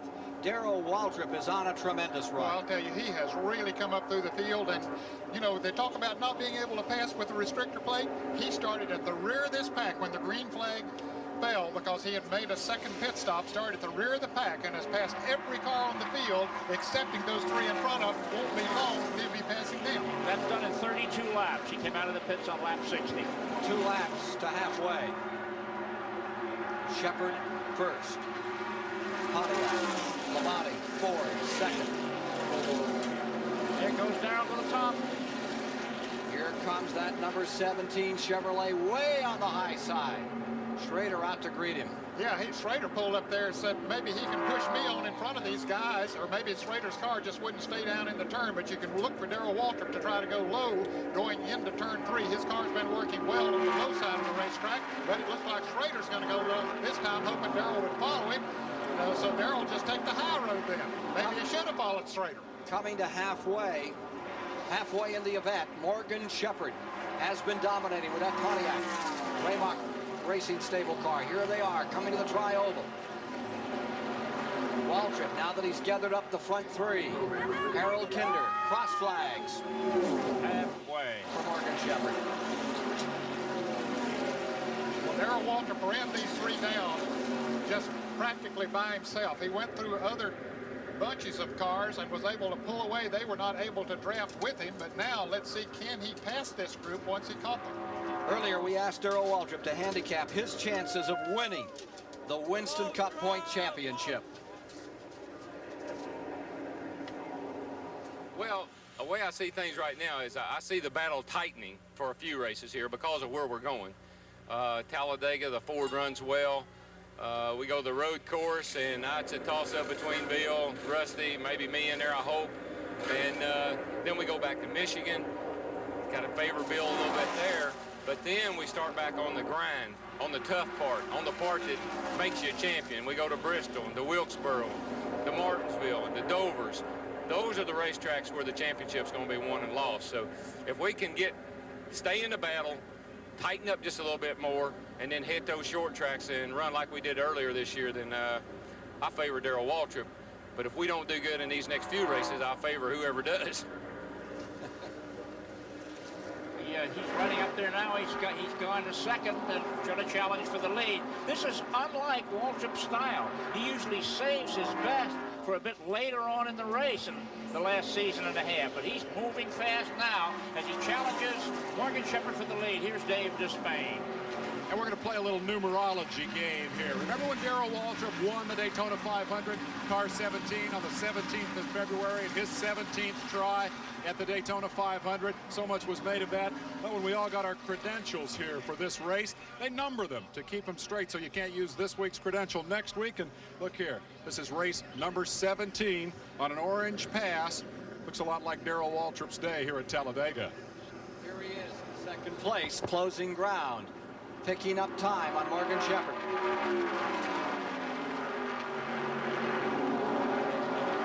A car length separates them. Remember, he was in an incident earlier. If you're just joining us, it's a wonder that this number 17 is still even running. We'll show it to you again before we leave the air, but he was involved in a major incident on pit road. We thought it might have torn that car up. He's come back. And on this track, which demands super slick aerodynamics, nothing seems to bother Waltrip. Here he is to the bottom. And Ken, we're going to have green flag pit stops coming up here very shortly. They've run about 100 miles now since they've made a pit stop. They can go, perhaps Waltrip gets off a good gas mileage. He might go 120 or so miles, but some of the others will be coming in the next 5 or so laps. And with the green flag up, Ned, it's up to the pit crews to get their men in and out quickly. Every second at this racetrack, the car goes the length of a football field. So if a driver's held in the pits 3 seconds longer than his rival, that's 3 football fields behind that he falls. Gentlemen, take note. Look who's rocketing right up back into third spot now. Here he is. He waited back there in 5th or 6th. He says, if Darrell's going to the front, I think I'll tag along. Mark Martin. Waltrip going high. Look at him fade to the outside in that 33-degree banking in turn 2.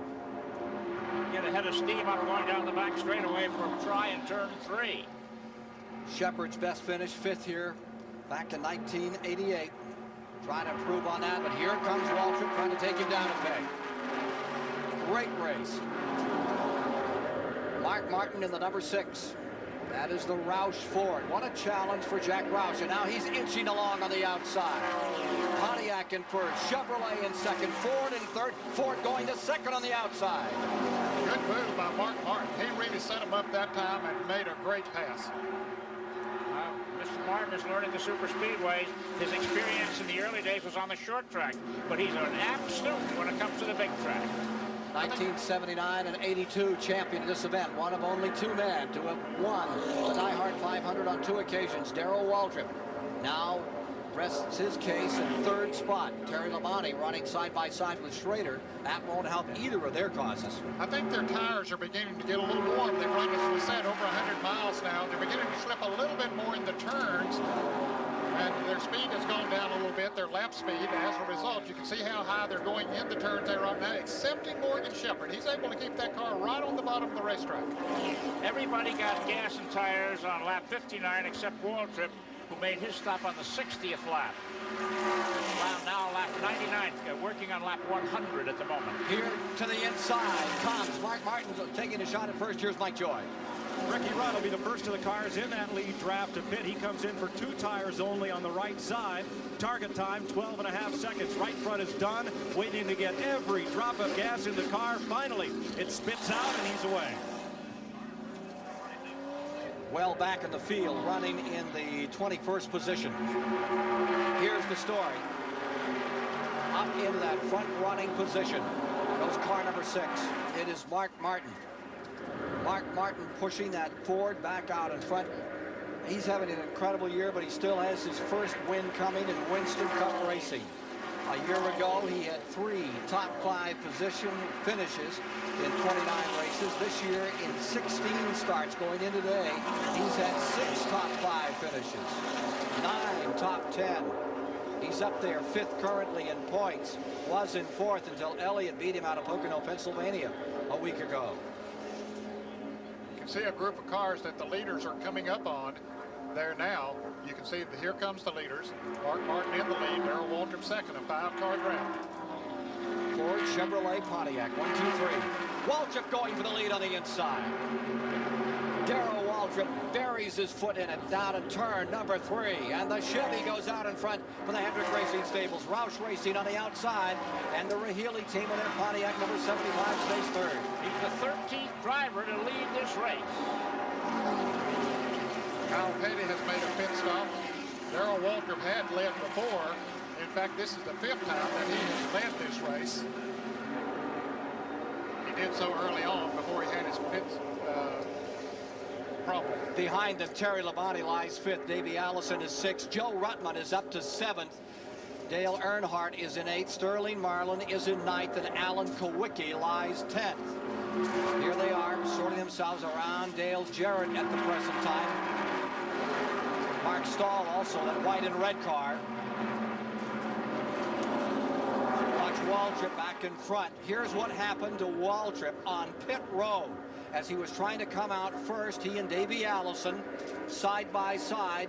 And watch, Jimmy Spencer over the back of car number 17. It ruined Spencer's day. We thought it was going to put a blemish on Waltrip's efforts. But here he is now with 103 laps complete. He has come from behind on 2 occasions, and he's leading this event with the pole sitter, Mark Martin, in the 4th and 2nd spot. That's remarkable. Now we wonder how long he's going to push that tank of fuel. 100 miles for the 22 gallons. It used to be the norm, but with the smaller carburetor plates, they get an extra mileage. He's got to be coming in soon. Richard Petty just made a pit stop in his automobile, and yeah, they'll be coming in soon, but Darrell Waltrip will stay as long as perhaps any of them, because he gets very good gas mileage. That won the Daytona 500 for him. 77 wins. 77 wins have been recorded by Darrell Waltrip, shooting for 78 here this afternoon. Here's Mark Martin in the pits.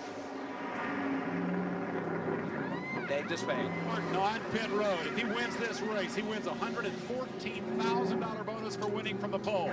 Remember, he lost a shot at that bonus at Daytona. Behind him, Alan Kowicki has spun sideways and is being pitted in a counterclockwise angle to Martin.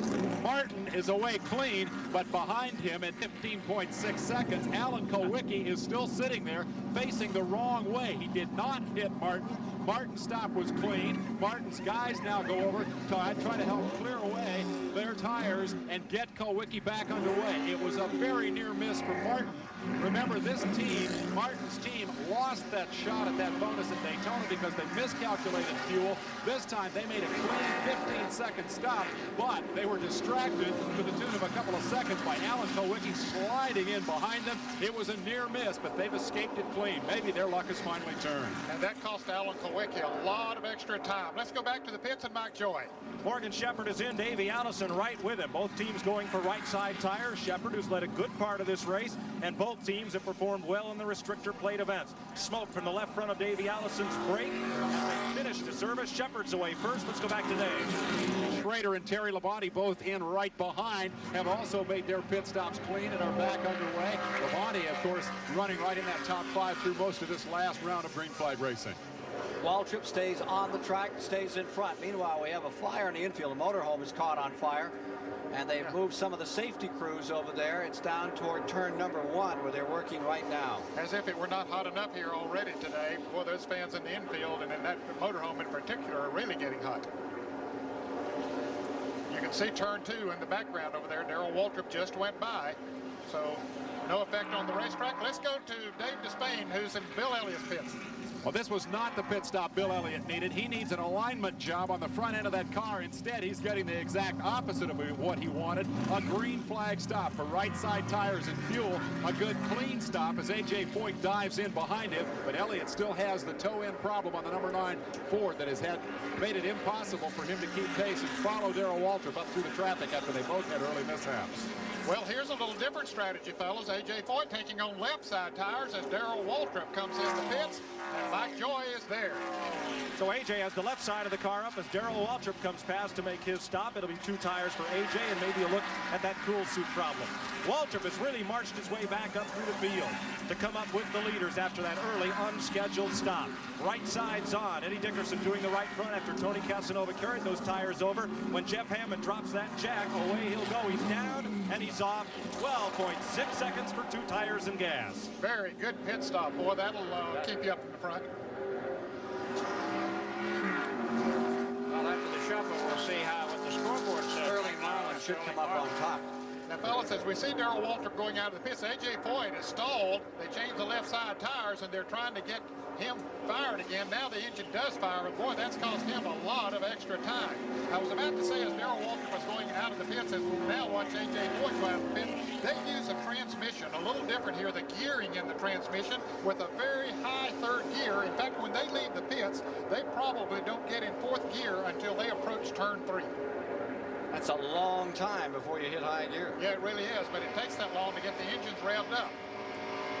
Here's your leader, Sterling Marlin. You're riding with him in the number 94. Twice he has nearly won this race. He stayed right in it, still on the track. Just in front of him is the car of Kyle Petty. And he has made a pit stop, so Kyle is that far from being a lap down.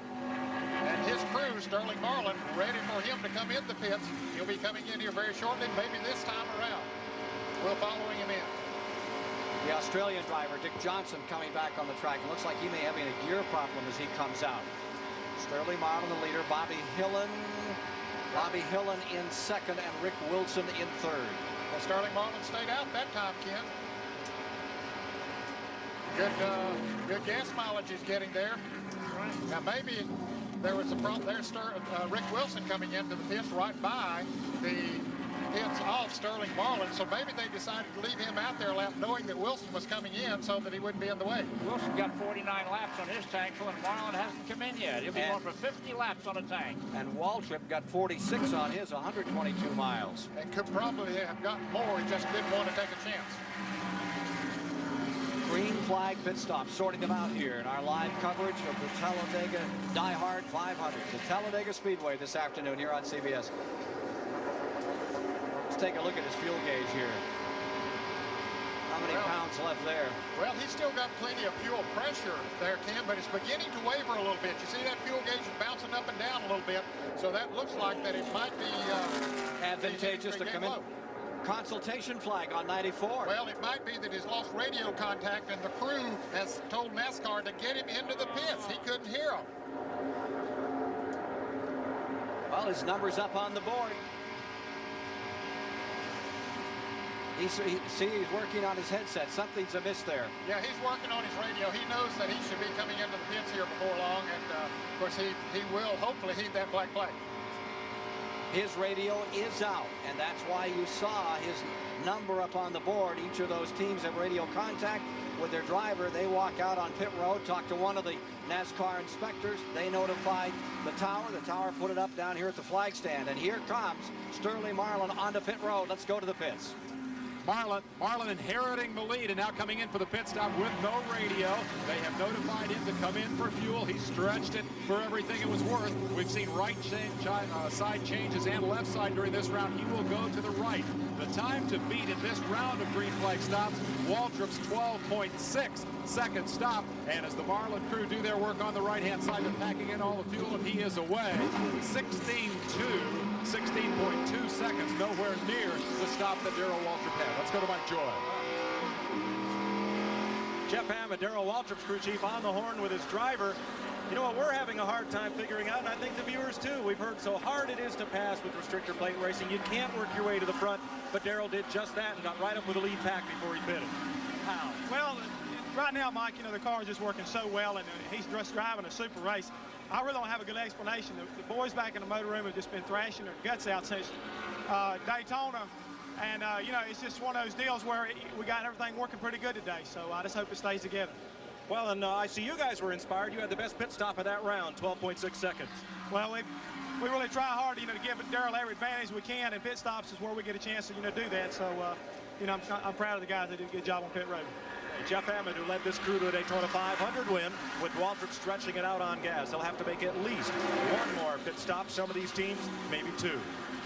Well, Mike, the fans might wonder, well, why if he made such a good pit stop, why he's not leading the race? And he was leading before they started this round of green flag pit stops. Terry Labonte's out front now. Of course, he made a very good pit stop as well, but apparently Terry Labonte and Mark Martin got in and out the pits a little bit faster than did Darrell Waltrip, and so now Waltrip finds himself in the third position.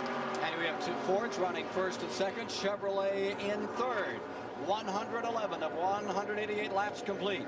We'll return with more live coverage of the Diehard 500 after this message and a word from your local station. At 110 of 188 complete, Labonte was out in front. Martin, Waltrip running right with him. The Buick Open is coming up next this afternoon on CBS, and here's their leaderboard. Haynes Stewart, Thompson, Hal Sutton, all up there on the top. And right now, look at the top here.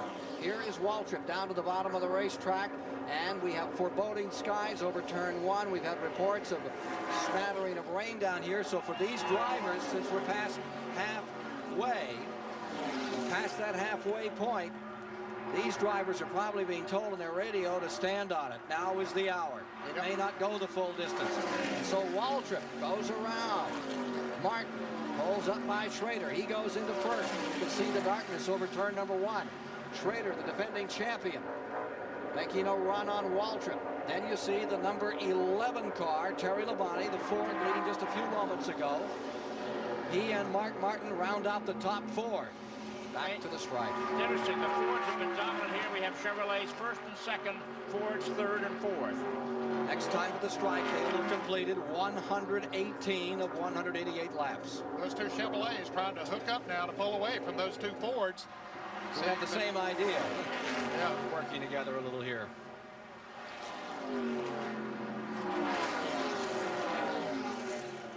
Front four, back to the line. Perhaps one of those in-car cameras could give us an idea what kind of weather conditions they have down here. When there had been a report from a couple of the drivers that they thought they were getting some rain in 1 and 2, it doesn't look like it right now. Here's from Davey Allison. Radar is saying that there's heavy rain about 8 miles away from here. So they just might get... That should be here pretty soon, and these drivers are obviously aware of that information and playing their cards accordingly. Well, we're past halfway, so the race is official if we got into a storm, but I would presume they'd wait a bit and try to get the last part of this race home. Yes, they would. Of course, they would. NASCAR has a radar detector, and they monitor the weather all the time, and they would certainly try to get the race in if they possibly could, even if they had to wait a couple of hours. So people at home, these cars do not have windshield wipers, have slick tires, and cannot race in the rain. So once the rain falls, the race will either be yellow flag to slow it down or red flag to stop it. And they are no leader, Kenny Schrader, by half a car length. Schrader pulling up on the outside and going for the lead. They seem to realize it's desperation time here. Schrader going to first. Here's Mike. Jeff Hammond, did you have a look at those dark clouds and send Darrell Waltrip out front? Well, we've been discussing the weather, and all we told Darrell was, we try to keep him up to date on what we saw, but to get himself in the best possible position where he could make a move if he felt like he needed to. So I think he's back there right now trying to find out where he wants to be in case we have to call him and tell him to make a move with us out front or with us running second or third. Well, those darkest clouds are down in turn number one, and the drivers see them every time they go past the start-finish line and head to one. Let's go to Dave Despain. And here in Kenny Schrader's crew, they have radioed Schrader to tell him what NASCAR told them, and that is the rain is south of the Speedway. They don't expect rain to fall on the racetrack. Perhaps more importantly, Schrader's crew is concerned because he's able to follow the leaders, but he's having difficulty leading the race. He can occasionally pass, but he's having a tough time staying there. Third player in that game is Terry Labonte. He's pitted just down the way. Tim Brewer, his crew chief. I said, Tim, have you told Terry anything about the rain? And he looked up and he grinned and he said, I don't have to tell him nothing. He's a pilot. He knows if it's going to rain. And shortly after that, he took the lead. Mark Martin on the outside is going on the high side for third position. Waltrip is challenging for the lead. 121 laps complete this time by. It almost looked like Terry Labonte backed off there for just a moment because Martin went by with ease, and now Labonte has, well, he hasn't lost his draft yet, but he's certainly dropped back. Morgan Shepherd is in fifth. Morgan Shepherd back on that 5th spot with his Pontiac. Now the Chevrolets are holding the inside line on the track.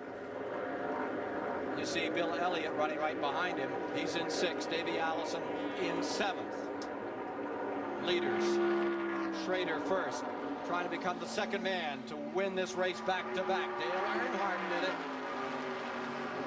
83 and 84, it was Earnhardt.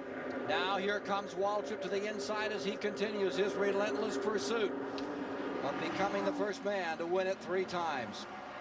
Fades a little to the outside, comes up on his teammate. Those 2 Hendrick Chevrolets, 1st and 2nd, and then the Fords of Jack Roush and Junior Johnson are right there. Great race in Talladega in the Diehard 500. Stay with us for more. The Diehard 500 here at the Talladega Superspeedway. There are the front 4 cars. 125 laps of 188 complete this time by Waltrip Schrader with Chevys out in front. Mark Martin and Terry Labonte Fords running 3 and 4. It's a Pontiac in 5th. And then there's a bit of an interval back to the 6th, 7th, and 8th. There you see the front 4 cars on the 18-degree banking coming to the stripe.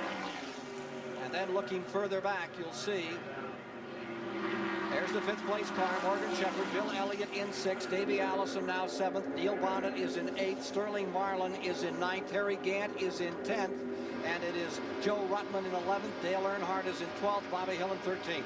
And 14th is Kyle Petty. Alan Kowicki is in 16th position, and Rick Wilson 17th. Only 17 cars now on the lead lap. 1 lap down in the 18th spot. Is young Bodine. Brett Bodine is back there in that 18th position. That leading quartet is almost a half lap ahead of his pursuers. Well, that's about 6.5 seconds from the front 4 back to Morgan Shepherd. And then behind Shepherd, the bulk of the other competitors are about a half lap down. Well, Labonte dropping 4 or 5 car lengths back from Mark Martin. They were running that tight tandem there for a while. Now he has dropped back just some. We saw him have a little problem here about 4 laps ago. Back again. And here's trouble coming on the front straightaway. Got a car in trouble in the wall. And it's Joe Ruttman in the Lake Speed car. Tangling with the wall, taking the front off. That is the same team that had that disaster at Pocono a week ago when Lake Speed broke his shoulder blade in 2 places. They put Joe Ruttman into the car for today. The car, they got upside down at Daytona in the Firecracker 400, and misfortune continues to follow them. Right, the car was wrecked twice in February at Daytona. This is the 5th wreck for this team this year. I hope Joe is all right. That was an awfully hard hit. You can see the safety people now running over to him. The front end of the car just devastated. Now the safety people getting to Joe Ruttman, pulling and you can see him moving inside the car. They have the safety net off, the windshield cracked. And Joe Ruttman is moving around in the car. Crash on lap 126. 4th caution period of the day for Joe Ruttman. Directly across from pit road. The storm seems to be skirting this track down past the 1st and 2nd corner. Now watch it rain immediately, but that seems to be the situation. Safety crews working to get Joe Ruttman out of car number 83 to get that steering wheel off. Have the pin out. Joe's tall fellow, not as tall as his famous brother Troy Ruttman, former Indy winner. Mike Joy can give us more on this. Mike? Ken, we saw Joe come into the trial below, and the car just started a lazy looping spin as if perhaps that he had just cut a tire, and the car, he just completely lost control, and it angled up when the car finally, after it stopped spinning and caught some traction, was angled up toward the wall, went straight up to it as if he had no steering control at all, as if he had cut down one of the tires on that machine. He bounced off the wall, littering the track with debris, so most all the lead cars will take this opportunity to come in and at least check those tires and top off with gas under the caution.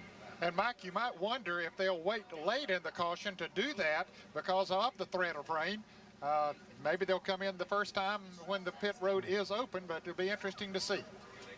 Well, the pit boards are out all up and down the pit lane here, Ned. Sometimes we've seen them throw the dummy, put out the board, and not stop. But now it looks like pit lane is going to get busy, and most of the lead cars will come in. Here's Waltrip.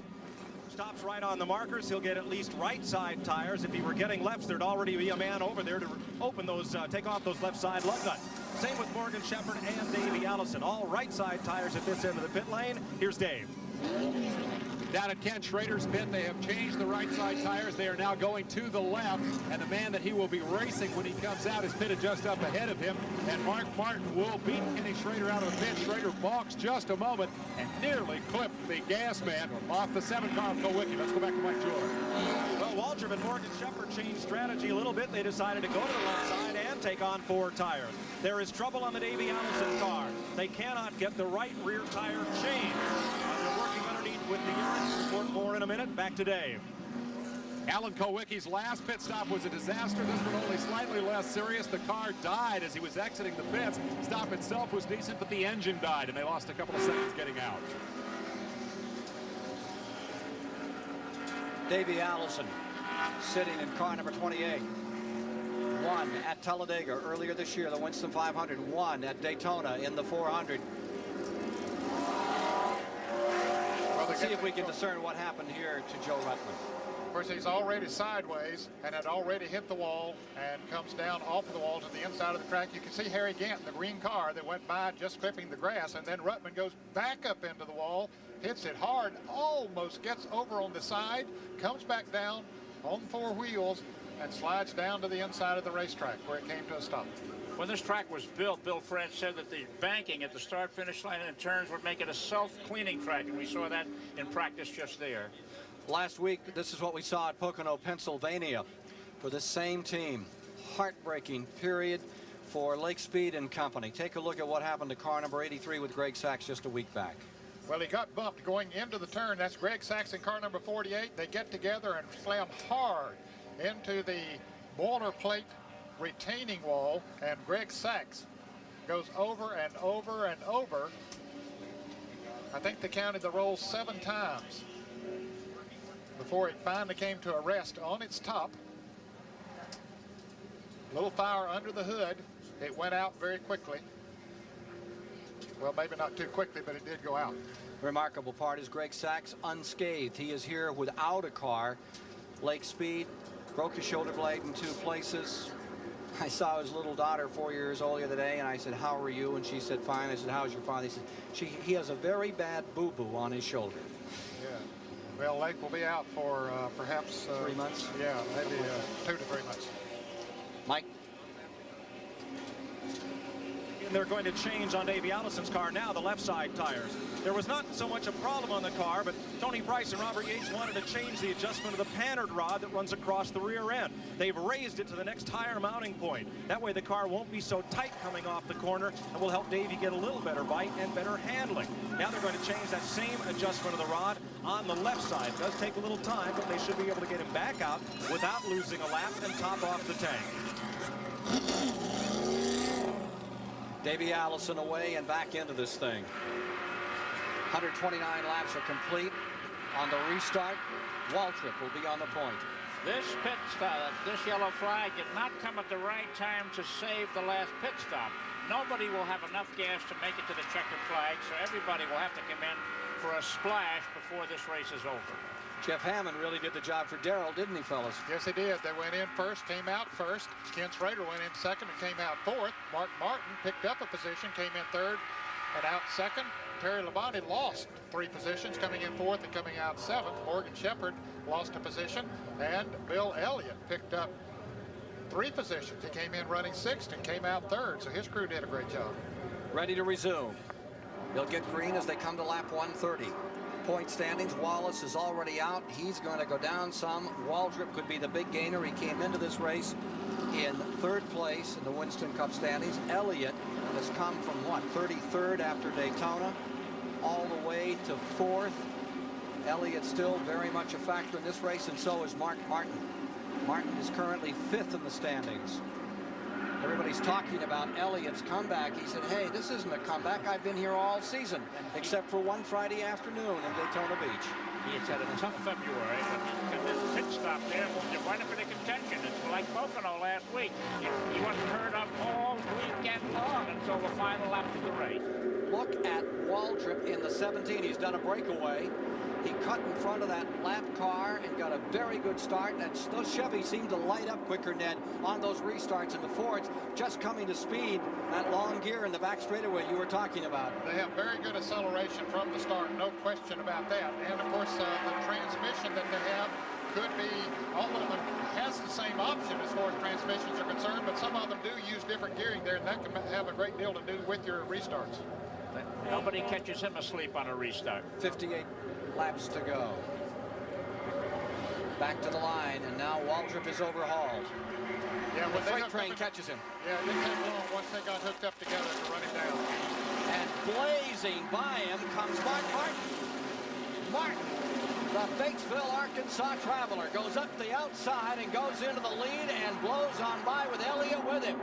Here comes Bill. Schrader on the outside, and here comes Morgan Shepherd back, and Sterling Marlin, all battling for the lead. Oh, what a difference a pit stop can make. Well, Darrell Waltrip needs himself a dancing partner. Ken Schrader has pulled out. Maybe he can get behind him, but he definitely needs somebody to race with. They've left him high and dry there on the inside. They left him low and dry. Yeah, okay. Martin out in front, still looking for his first win in Winston Cup racing. He has yet to qualify worse than 7th in 17 races. So they've got the handle on how to get that car up in the front for the start. The issue is getting it to finish on the point. He's out of line now. Waltrip is out of the line. Now he's getting back in. Look what it cost. He's going to have trouble getting back in that line. Well, look at the group, though, that hooked up together, moved around Mark Martin, exactly the way they did Darrell Waltrip in the lap before. Now they put Mark Martin in the same position. They said, let's get together here, fellas, and pass him on the outside, and away they went. So, tumbling back through the standings goes Mark Martin. Just an incredible race. And look at this number 25. Here comes the Hendrick Racing Stable Chevrolet with the campaigner from Missouri, the sprint car champion, Kenny Schrader, showing those colors up in front for Papa Joe Hendrick right now. Revealing Martin has lost that lead. Schrader is up in front. Here comes Morgan Shepherd for second spot. Just a great race. Elliott into third. The Pontiac noses in there. Chevrolet first, Pontiac second, Ford in third. This race seems to get better every year. You say, how are they going to make it better? Exactly. Somebody writes a new script. Prove on it. Can't wait for the last lap. $743,717 in posted awards, plus a little matter of $114,000 bonus for Mark Martin if he can win, having sat on the pole. Of course, we're looking out the rear view mirror of Sterling Marlin. That's Terry Labonte behind him. There's Waltrip. Back they go, 3 wide into turn number 1, 2 wide for the lead. Shepherd takes a high ride, and here comes Terry Labonte on the bottom. Car number 11 from Corpus Christi, Texas. Terry Labonte noses in between cars. Shovels it in there. Boy, he had a shoehorn for that one.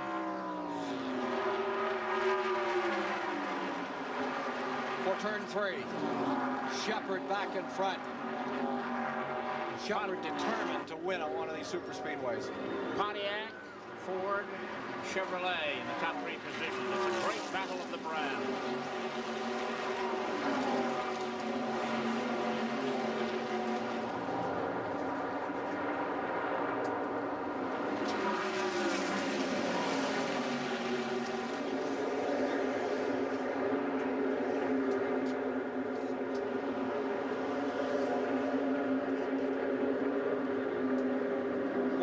Six laps complete this time by as Morgan Shepherd stays in front. Looks like a record crowd here. Terry Labonte coming to second. Schrader in third. Sterling Marlin putting his Oldsmobile back into serious contention here again. Stay with us for the exciting finish of the Diehard 500. 50 laps remaining to be run here in the Diehard 500 at Talladega Speedway, Talladega, Alabama. Fastest track in the world, running with restrictor plates this year, still averaging 192, 103, 93 miles an hour per lap. Average for the race is down after we have experienced 4 cautions to date. The latest, Joe Ruttman took a very hard hit here in the tri-oval and tore up the Lake Speed car. Here you see the front 3. Morgan Shepherd, Darrell Waltrip, Ken Schrader, 1, 2, and 3. Bill Elliott is in 4th, Terry Labonte is in 5th, Davey Allison 6th, Martin 7th, Dale Earnhardt, and Neil Bonnet in that top scrapping pack. Here come the front 3 by another time. At the stripe, it is Morgan Shepherd with Earnhardt going to the inside. Terry Labonte working right there with him.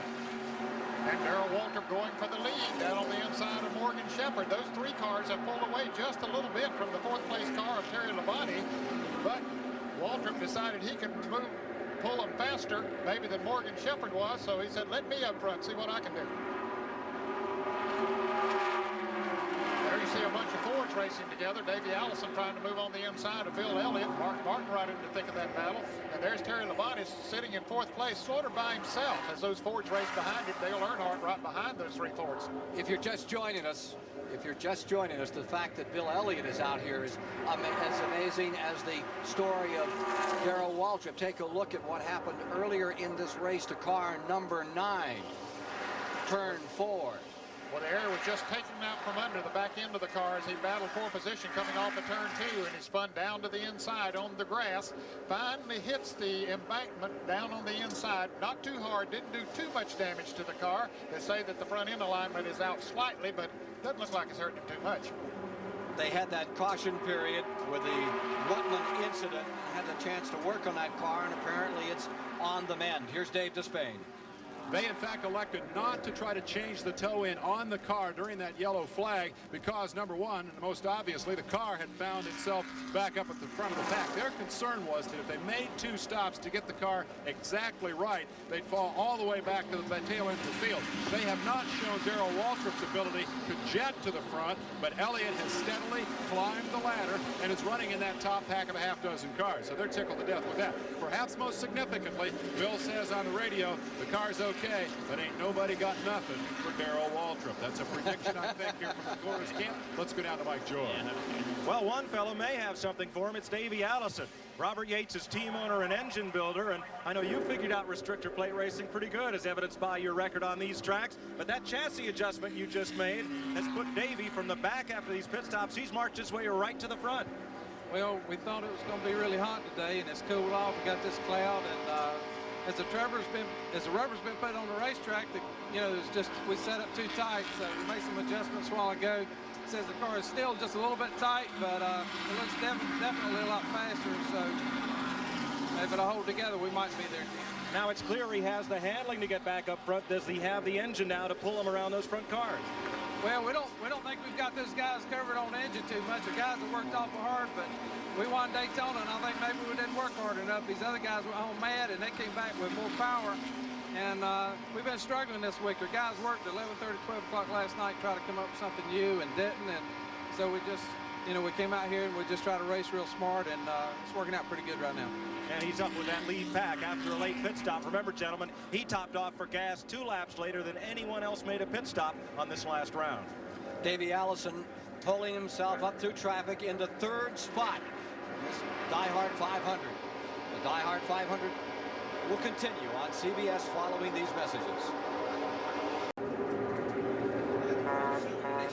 145 laps, and we've just had a major incident in turn number 1 here at Talladega, Alabama. Alan Kowicki has slammed hard into the outside wall.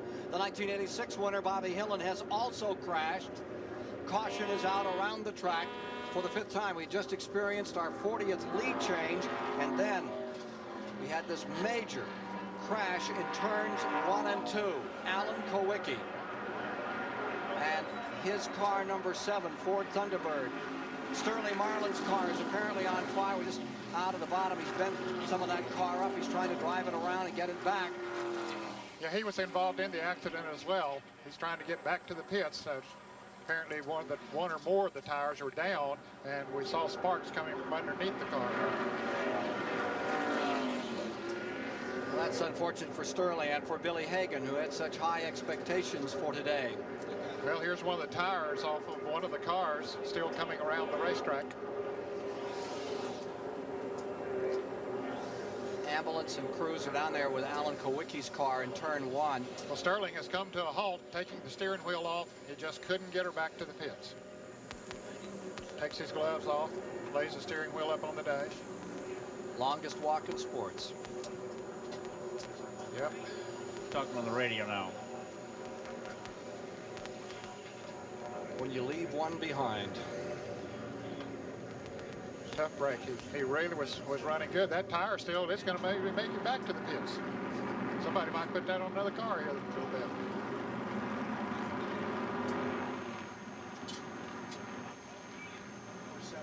Sterling Marlin.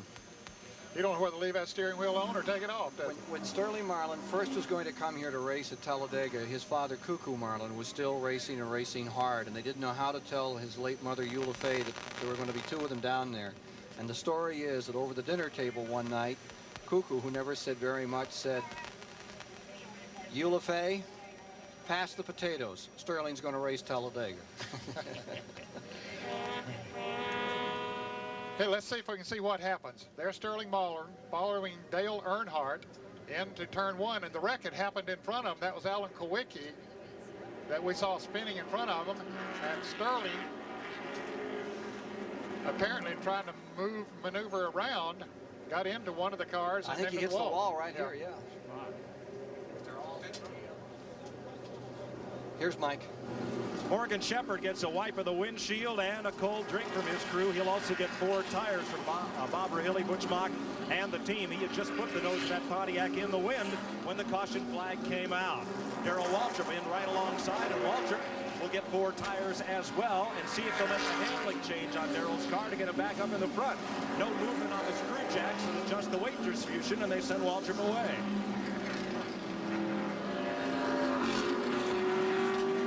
Can make it from here. Take a last look. That's it, because there's enough gas in all the cars now to get to the checkered flag. Let's take a look at the end of that incident again in turns 1 and 2.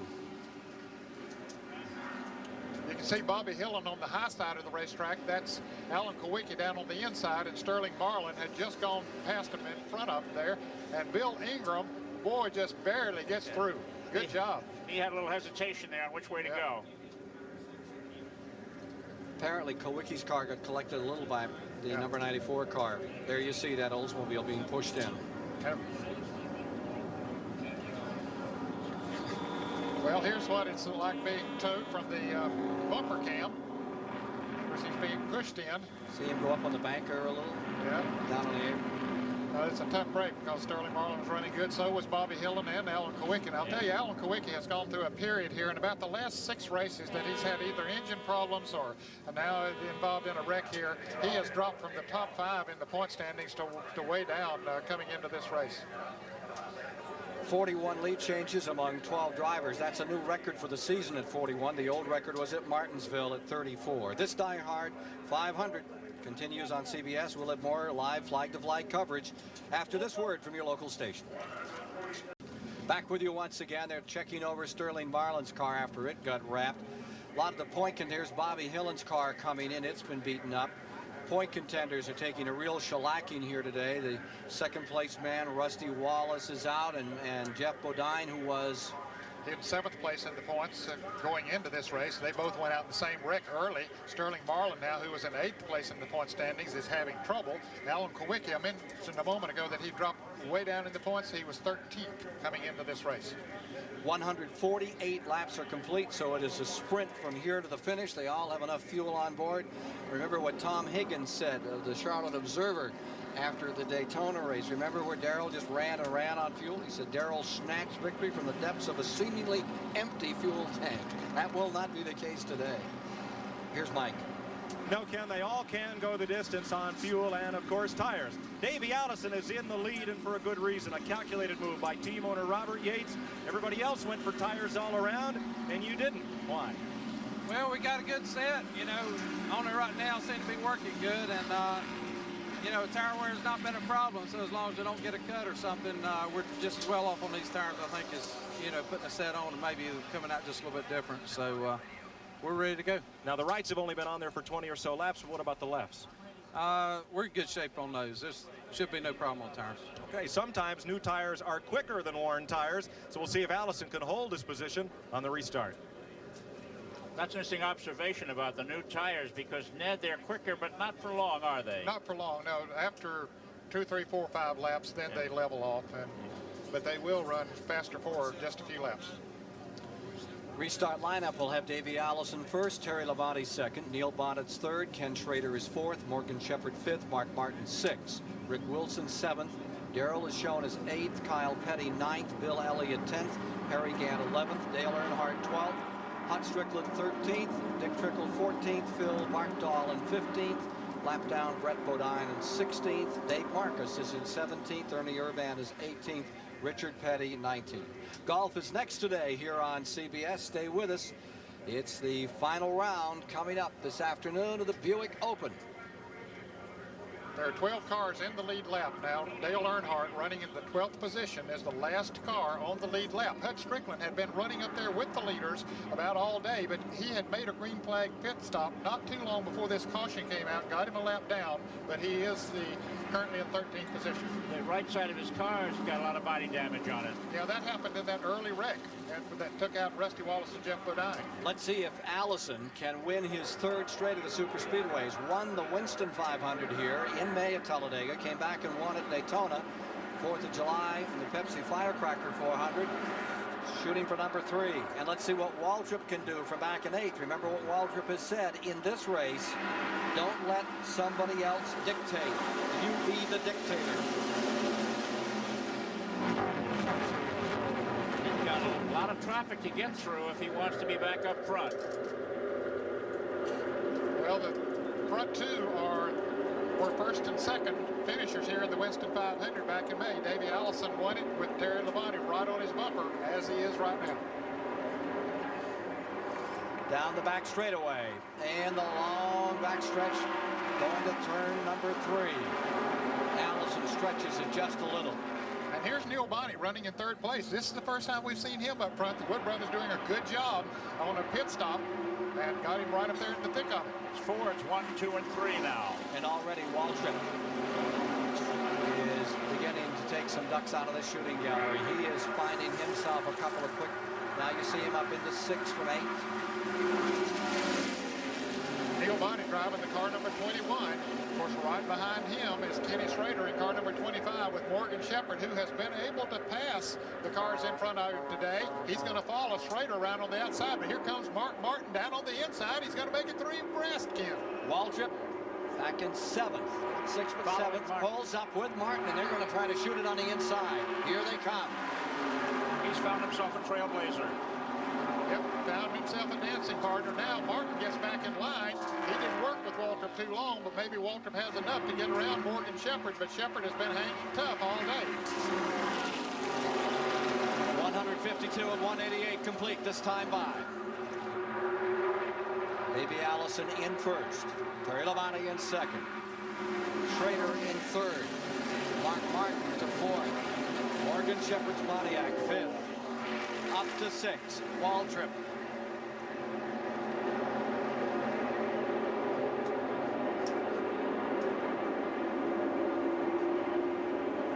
Peeking down the inside. Here comes that Junior Johnson Ford down on the bottom of the racetrack. Will he go by himself? No, yes, Schrader with him and Mark Martin. And they're going to leave Davey Allison out to dry. And it is on the high side this time. Drops him back to 4th, maybe even further back. And running the very high lane, Waltrip pulls up behind Morgan Shepherd. From Broadway to the Bowery in 1 lap.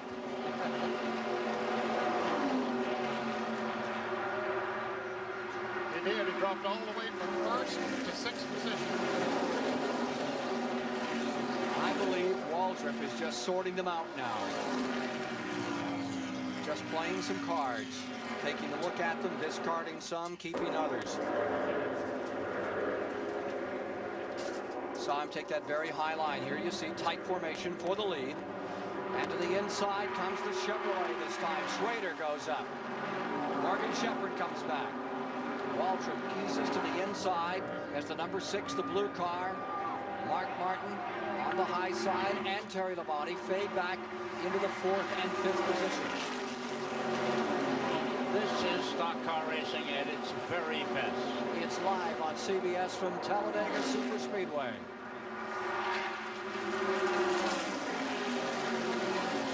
Into turn one. Davey Allison hooks up with Waltrip on the inside. They try to scoot along that bottom lane.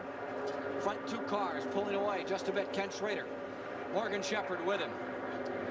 Morgan still stung about Daytona and the firecracker. Said he didn't see the white flag. And thought that when the checker flag came out, he thought he was getting the white flag. He just made a misjudgment there and thought he could have won the race. He finished second to Davey Allison. Here comes that Pontiac to the bottom side. Conover, North Carolina's Morgan Shepherd going for the lead. Missouri, Schrader in second. Texas, Lavati is running third. Waltrip pulling up into fourth. There is Sonia Shepherd with her hands folded, saying a prayer for her husband Morgan. Turn one. Shepherd stays in front. Waltrip trying that higher line.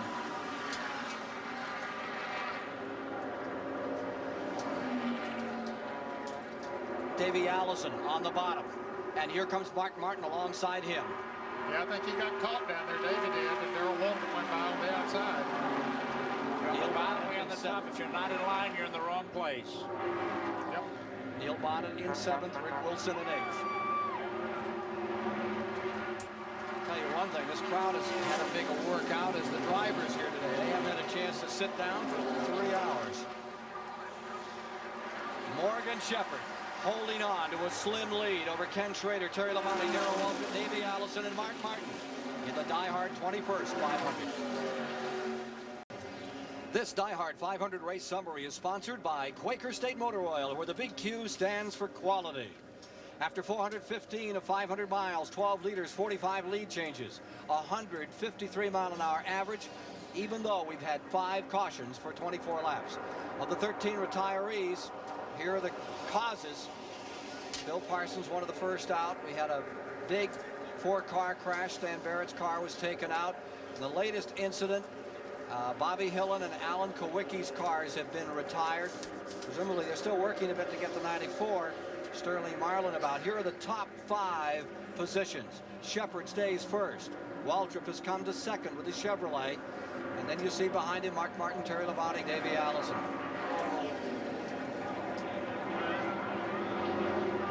Number 9, Bill Elliott, has been on pit road. Apparently he had a tire cut, and so he has fallen back. He just made a stop a moment ago and has returned to the track, but he is not in this lead pack. Here's Mike.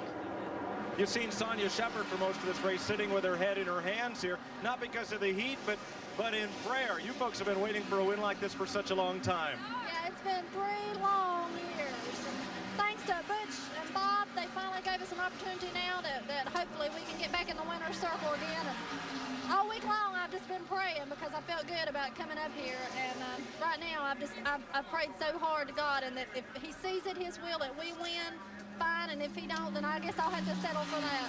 Okay, but why aren't you up here watching the race? I'm so nervous I don't think I could stand up. I think my feet would just probably, my knees would fall out from under me.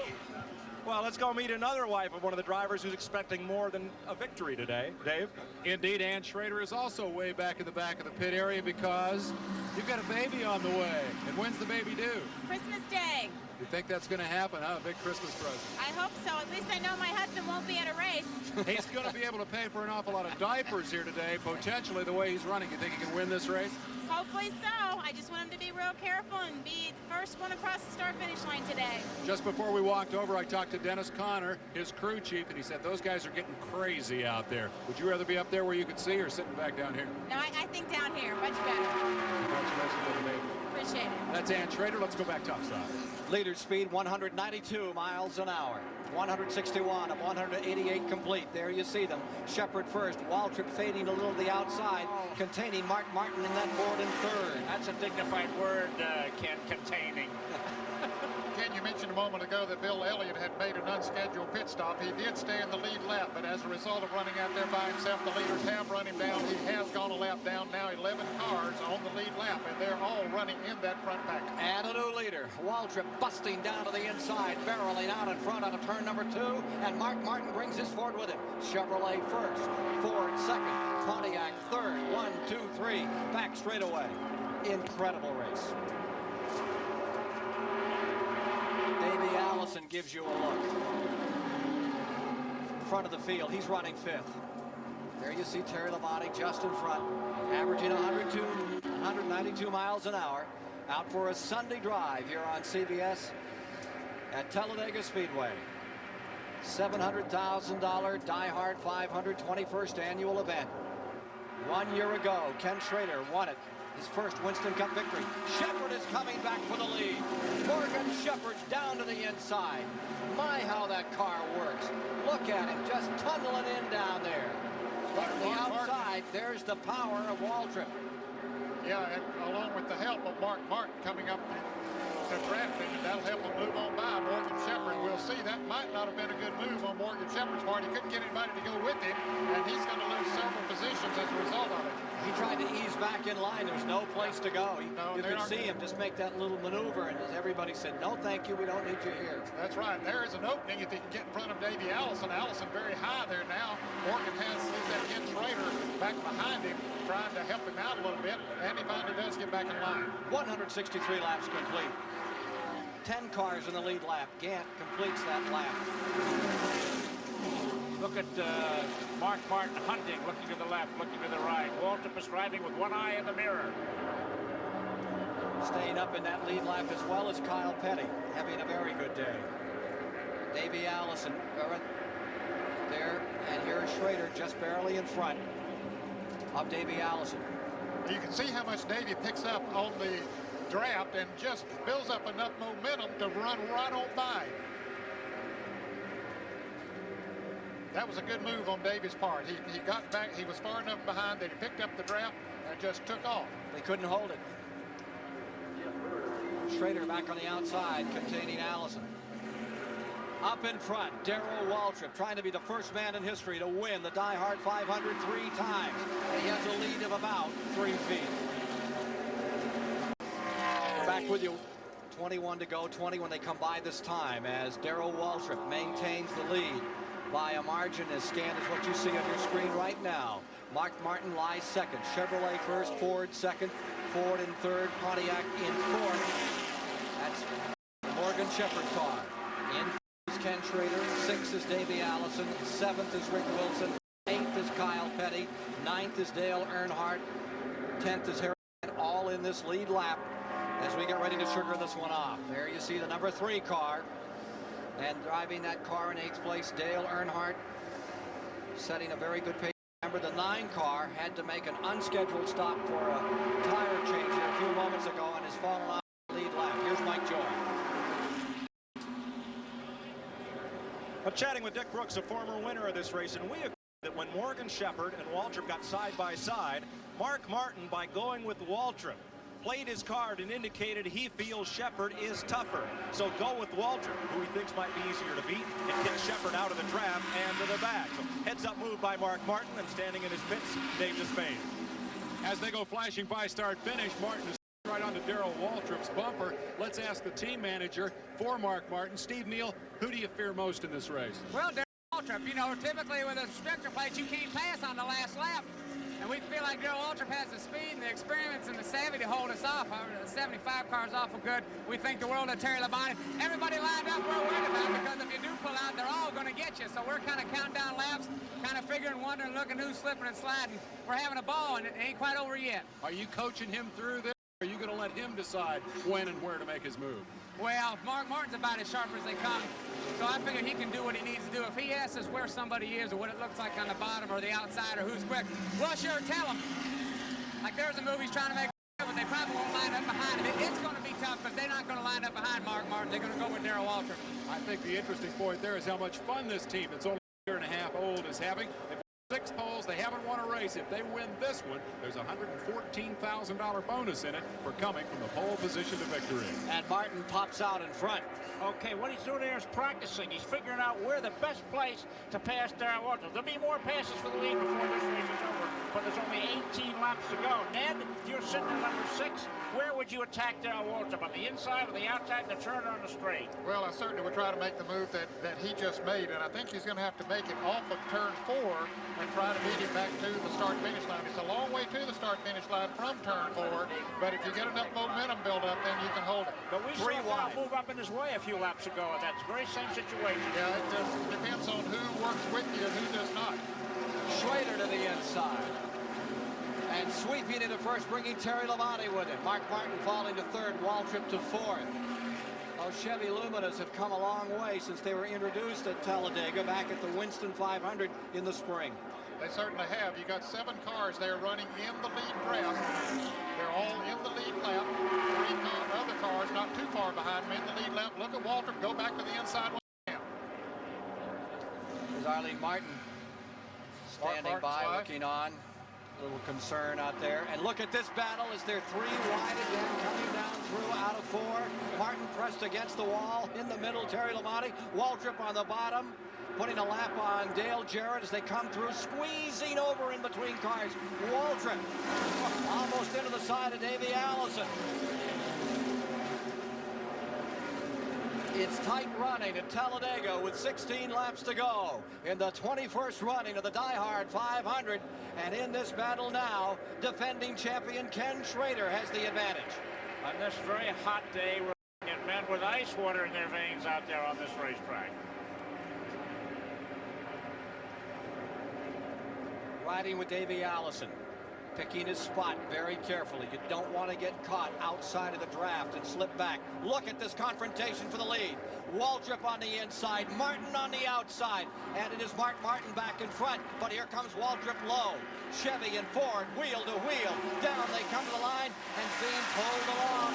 Waltrip brings Terry Labonte up in the second spot. Martin falls to third. Schrader comes back on the outside, assisted by Davey Allison and number 4 Oldsmobile, Rick Wilson. The greatest stock car racing in the world. At 190 miles an hour. It's the best racing anyway. I mean, we got to stop this because I'm going to go to the Italian Grand Prix. I can't stand all this passing.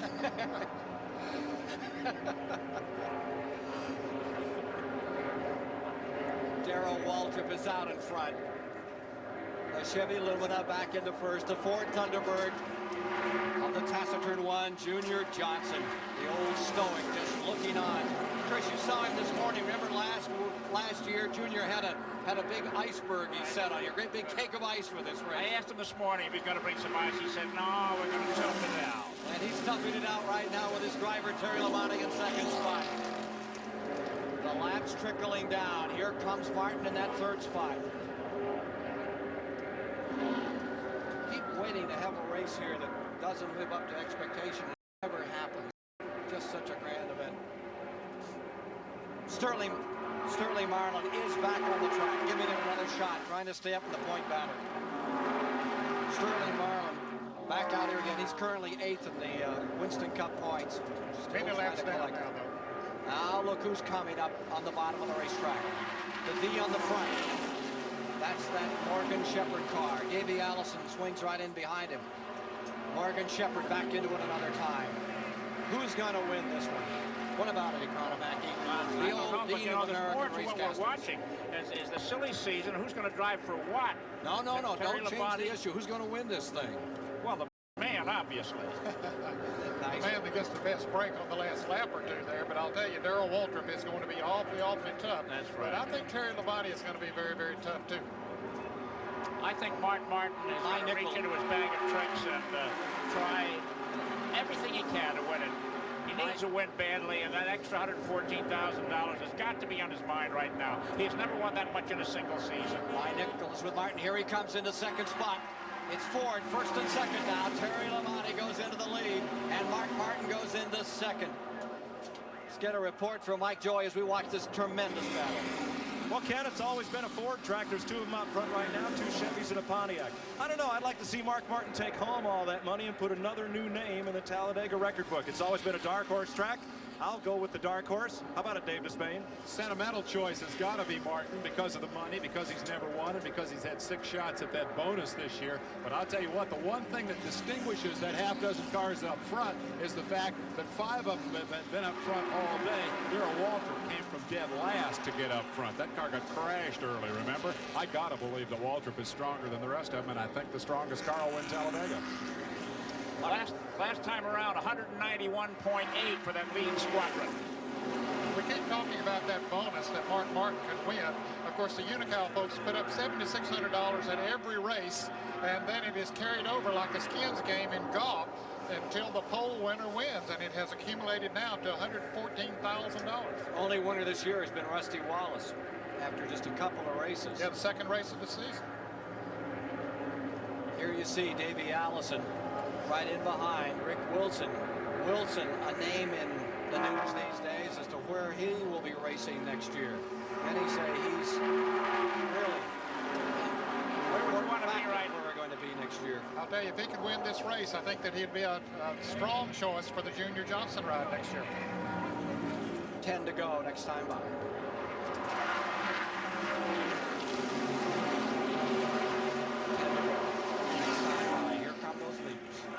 Look at there, 3 abreast they went for just a moment as Davey Allison dipped down on the inside, came out in good shape. So Lamont is first, Martin is second, Waltrip is third with 10 to go here at Talladega. I'd like to thank Bob Stenner and Bob Fishman with us year after year who give us these outstanding telecasts, our producer and director and this entire CBS crew. We think they always do it very, very well, and this particular crew over the years has stuck together. Don't do perhaps as many events as others, but they all like to come out and do these events, and they care a lot about how they do their races. Thank you, gentlemen. This is the last one on the schedule for 1989. Well, isn't it a grand one? Here we are with Terry Labonte up in that first spot, in that second position as they come rolling out of 4. Mark Martin, the youngster from Batesville, Arkansas. The Traveler takes a look on the outside, then ducks right back in. He's waiting his time. What a finish we're building for here. Take your choice. Ford, Chevrolet, Pontiac in it. Take your choice. 9 laps to go. Carolina drivers. Down that line they come in that very steady move now by Waltrip. You see them out to the wall again. Back straight away. Now these cars are really evenly matched, and it's come down to the man at the wheel that's going to win this race. Waltrip, the man of the moment, going into turn number 3 underneath Martin to second. And you were riding with Davey Allison watching as he did it. Davey squares off and turn. Oh, he's sideways. Davey Allison losing a tire. You can see him shredding. He spins and slides down on turn number 4. Davey Allison out of control. You're riding with him, trying to correct this car. He's headed back to the track. He gets it back. The one place you do not want to be is back up on the track and slams it to a halt. Yellow is out. You can see him quickly put it back in first gear, tries to get it to going so he can get back to the pits. 170 complete. Caution is out. They'll get this race started. We'll finish under green, and it is going to be some sprint to the line. How unfortunate for Davey Allison. He wheels through the pit so he doesn't lose a lap and comes right back out. He's lost the windshield. Windshield is gone out of car number 28 as Davey Allison. And they got a windshield ready, standing right there as that crew, Robert Yates and company. You can't miss a beat no matter what happens. It's just like working in an emergency room. You have to perform surgery at any moment on all kinds of situations. Same thing that happened to Bill Elliott earlier. The same kind of car, a Ford Thunderbird Aero Coupe. Yep, the car, just the back end just got loose on him. There goes the windshield. He spins down to the inside of the track, out of the way of everybody else.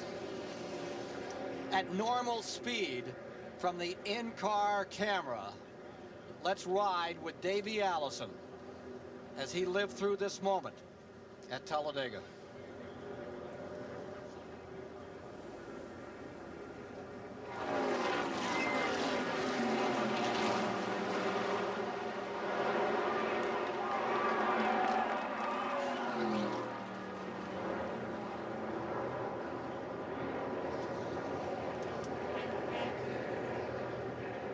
He spun about 1,700 feet and comes right back in and gets ready to race again. Here's Mike. Well, the old windshield is, of course, gone. The new one will just have to be dropped in and taped into place. That's about a 20-second operation. And with that spin, he's likely flat spotted the tires, so already they're changing the right side ones. Hooking things up for Allison. He'll get back out and back on track without any further problem. Here's Dave Despain. Let's talk to Tim Brewer. The other Thunderbird here is sitting at the head of the pack. Tim, you got the stuff for him? Can you win this thing? It's going to be pretty tough. You know, Darrell, his car is awful good on restarts. Mark's car is awful strong. We'll see here in just a few minutes. Everybody's going to stay out there and go from here, right? I guess that's the best equipment everybody's got. Good luck to you. Let's go back to Mike Joy. Well, so little damage. They don't even have to tape the windshield. They have these clips that hold it in, secured by Allen screws. So they fasten those down and put a little piece of tape on the left side just for security, and 4 fresh tires, which will get him back out on the track. Robert Yates is talking with his crew as Davey goes back out on track. Robert, did he explain what happened? No, he's going to have a word with him now. We'll get back with Robert in a moment. Ned, one of the first times I saw you race was at Daytona, and I saw you come out of the 4th turn and practice down there and loop one of Bondi Long's cars about 3 times. Just easy loops, and you just kept right on. You brought it back around and got some tires on right back out of you. What does that do inside you? Well, I tell you, after I saw that I wasn't going to hit anything, I just sat there and enjoyed it as it spun around in the grass. But I'll tell you, you can have some anxious moments until you know that you aren't going to hit anything. I think we can take a look now at who's good on a restart. The alertness of the drivers when this restart flag comes out is going to be very important as to who wins today. Let's take a look at normal speed again, gentlemen, at that Davey Allison incident. Darrell Waltrip had just gone down on the inside of Mark Martin. Davey Allison follows him in there.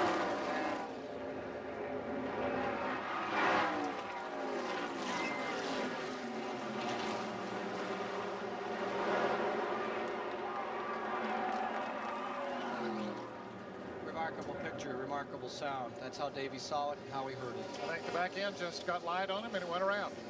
182 laps are complete of 188. Green flag with 5 to go.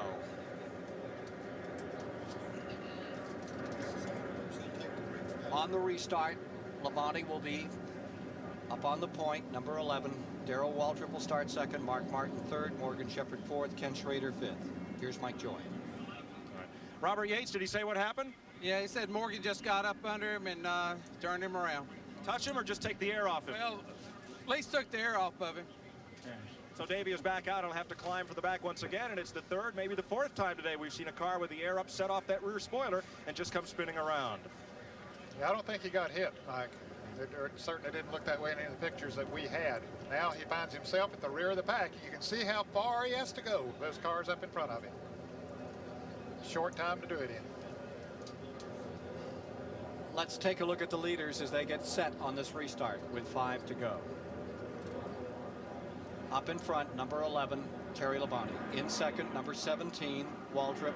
In third, number 6, the blue car.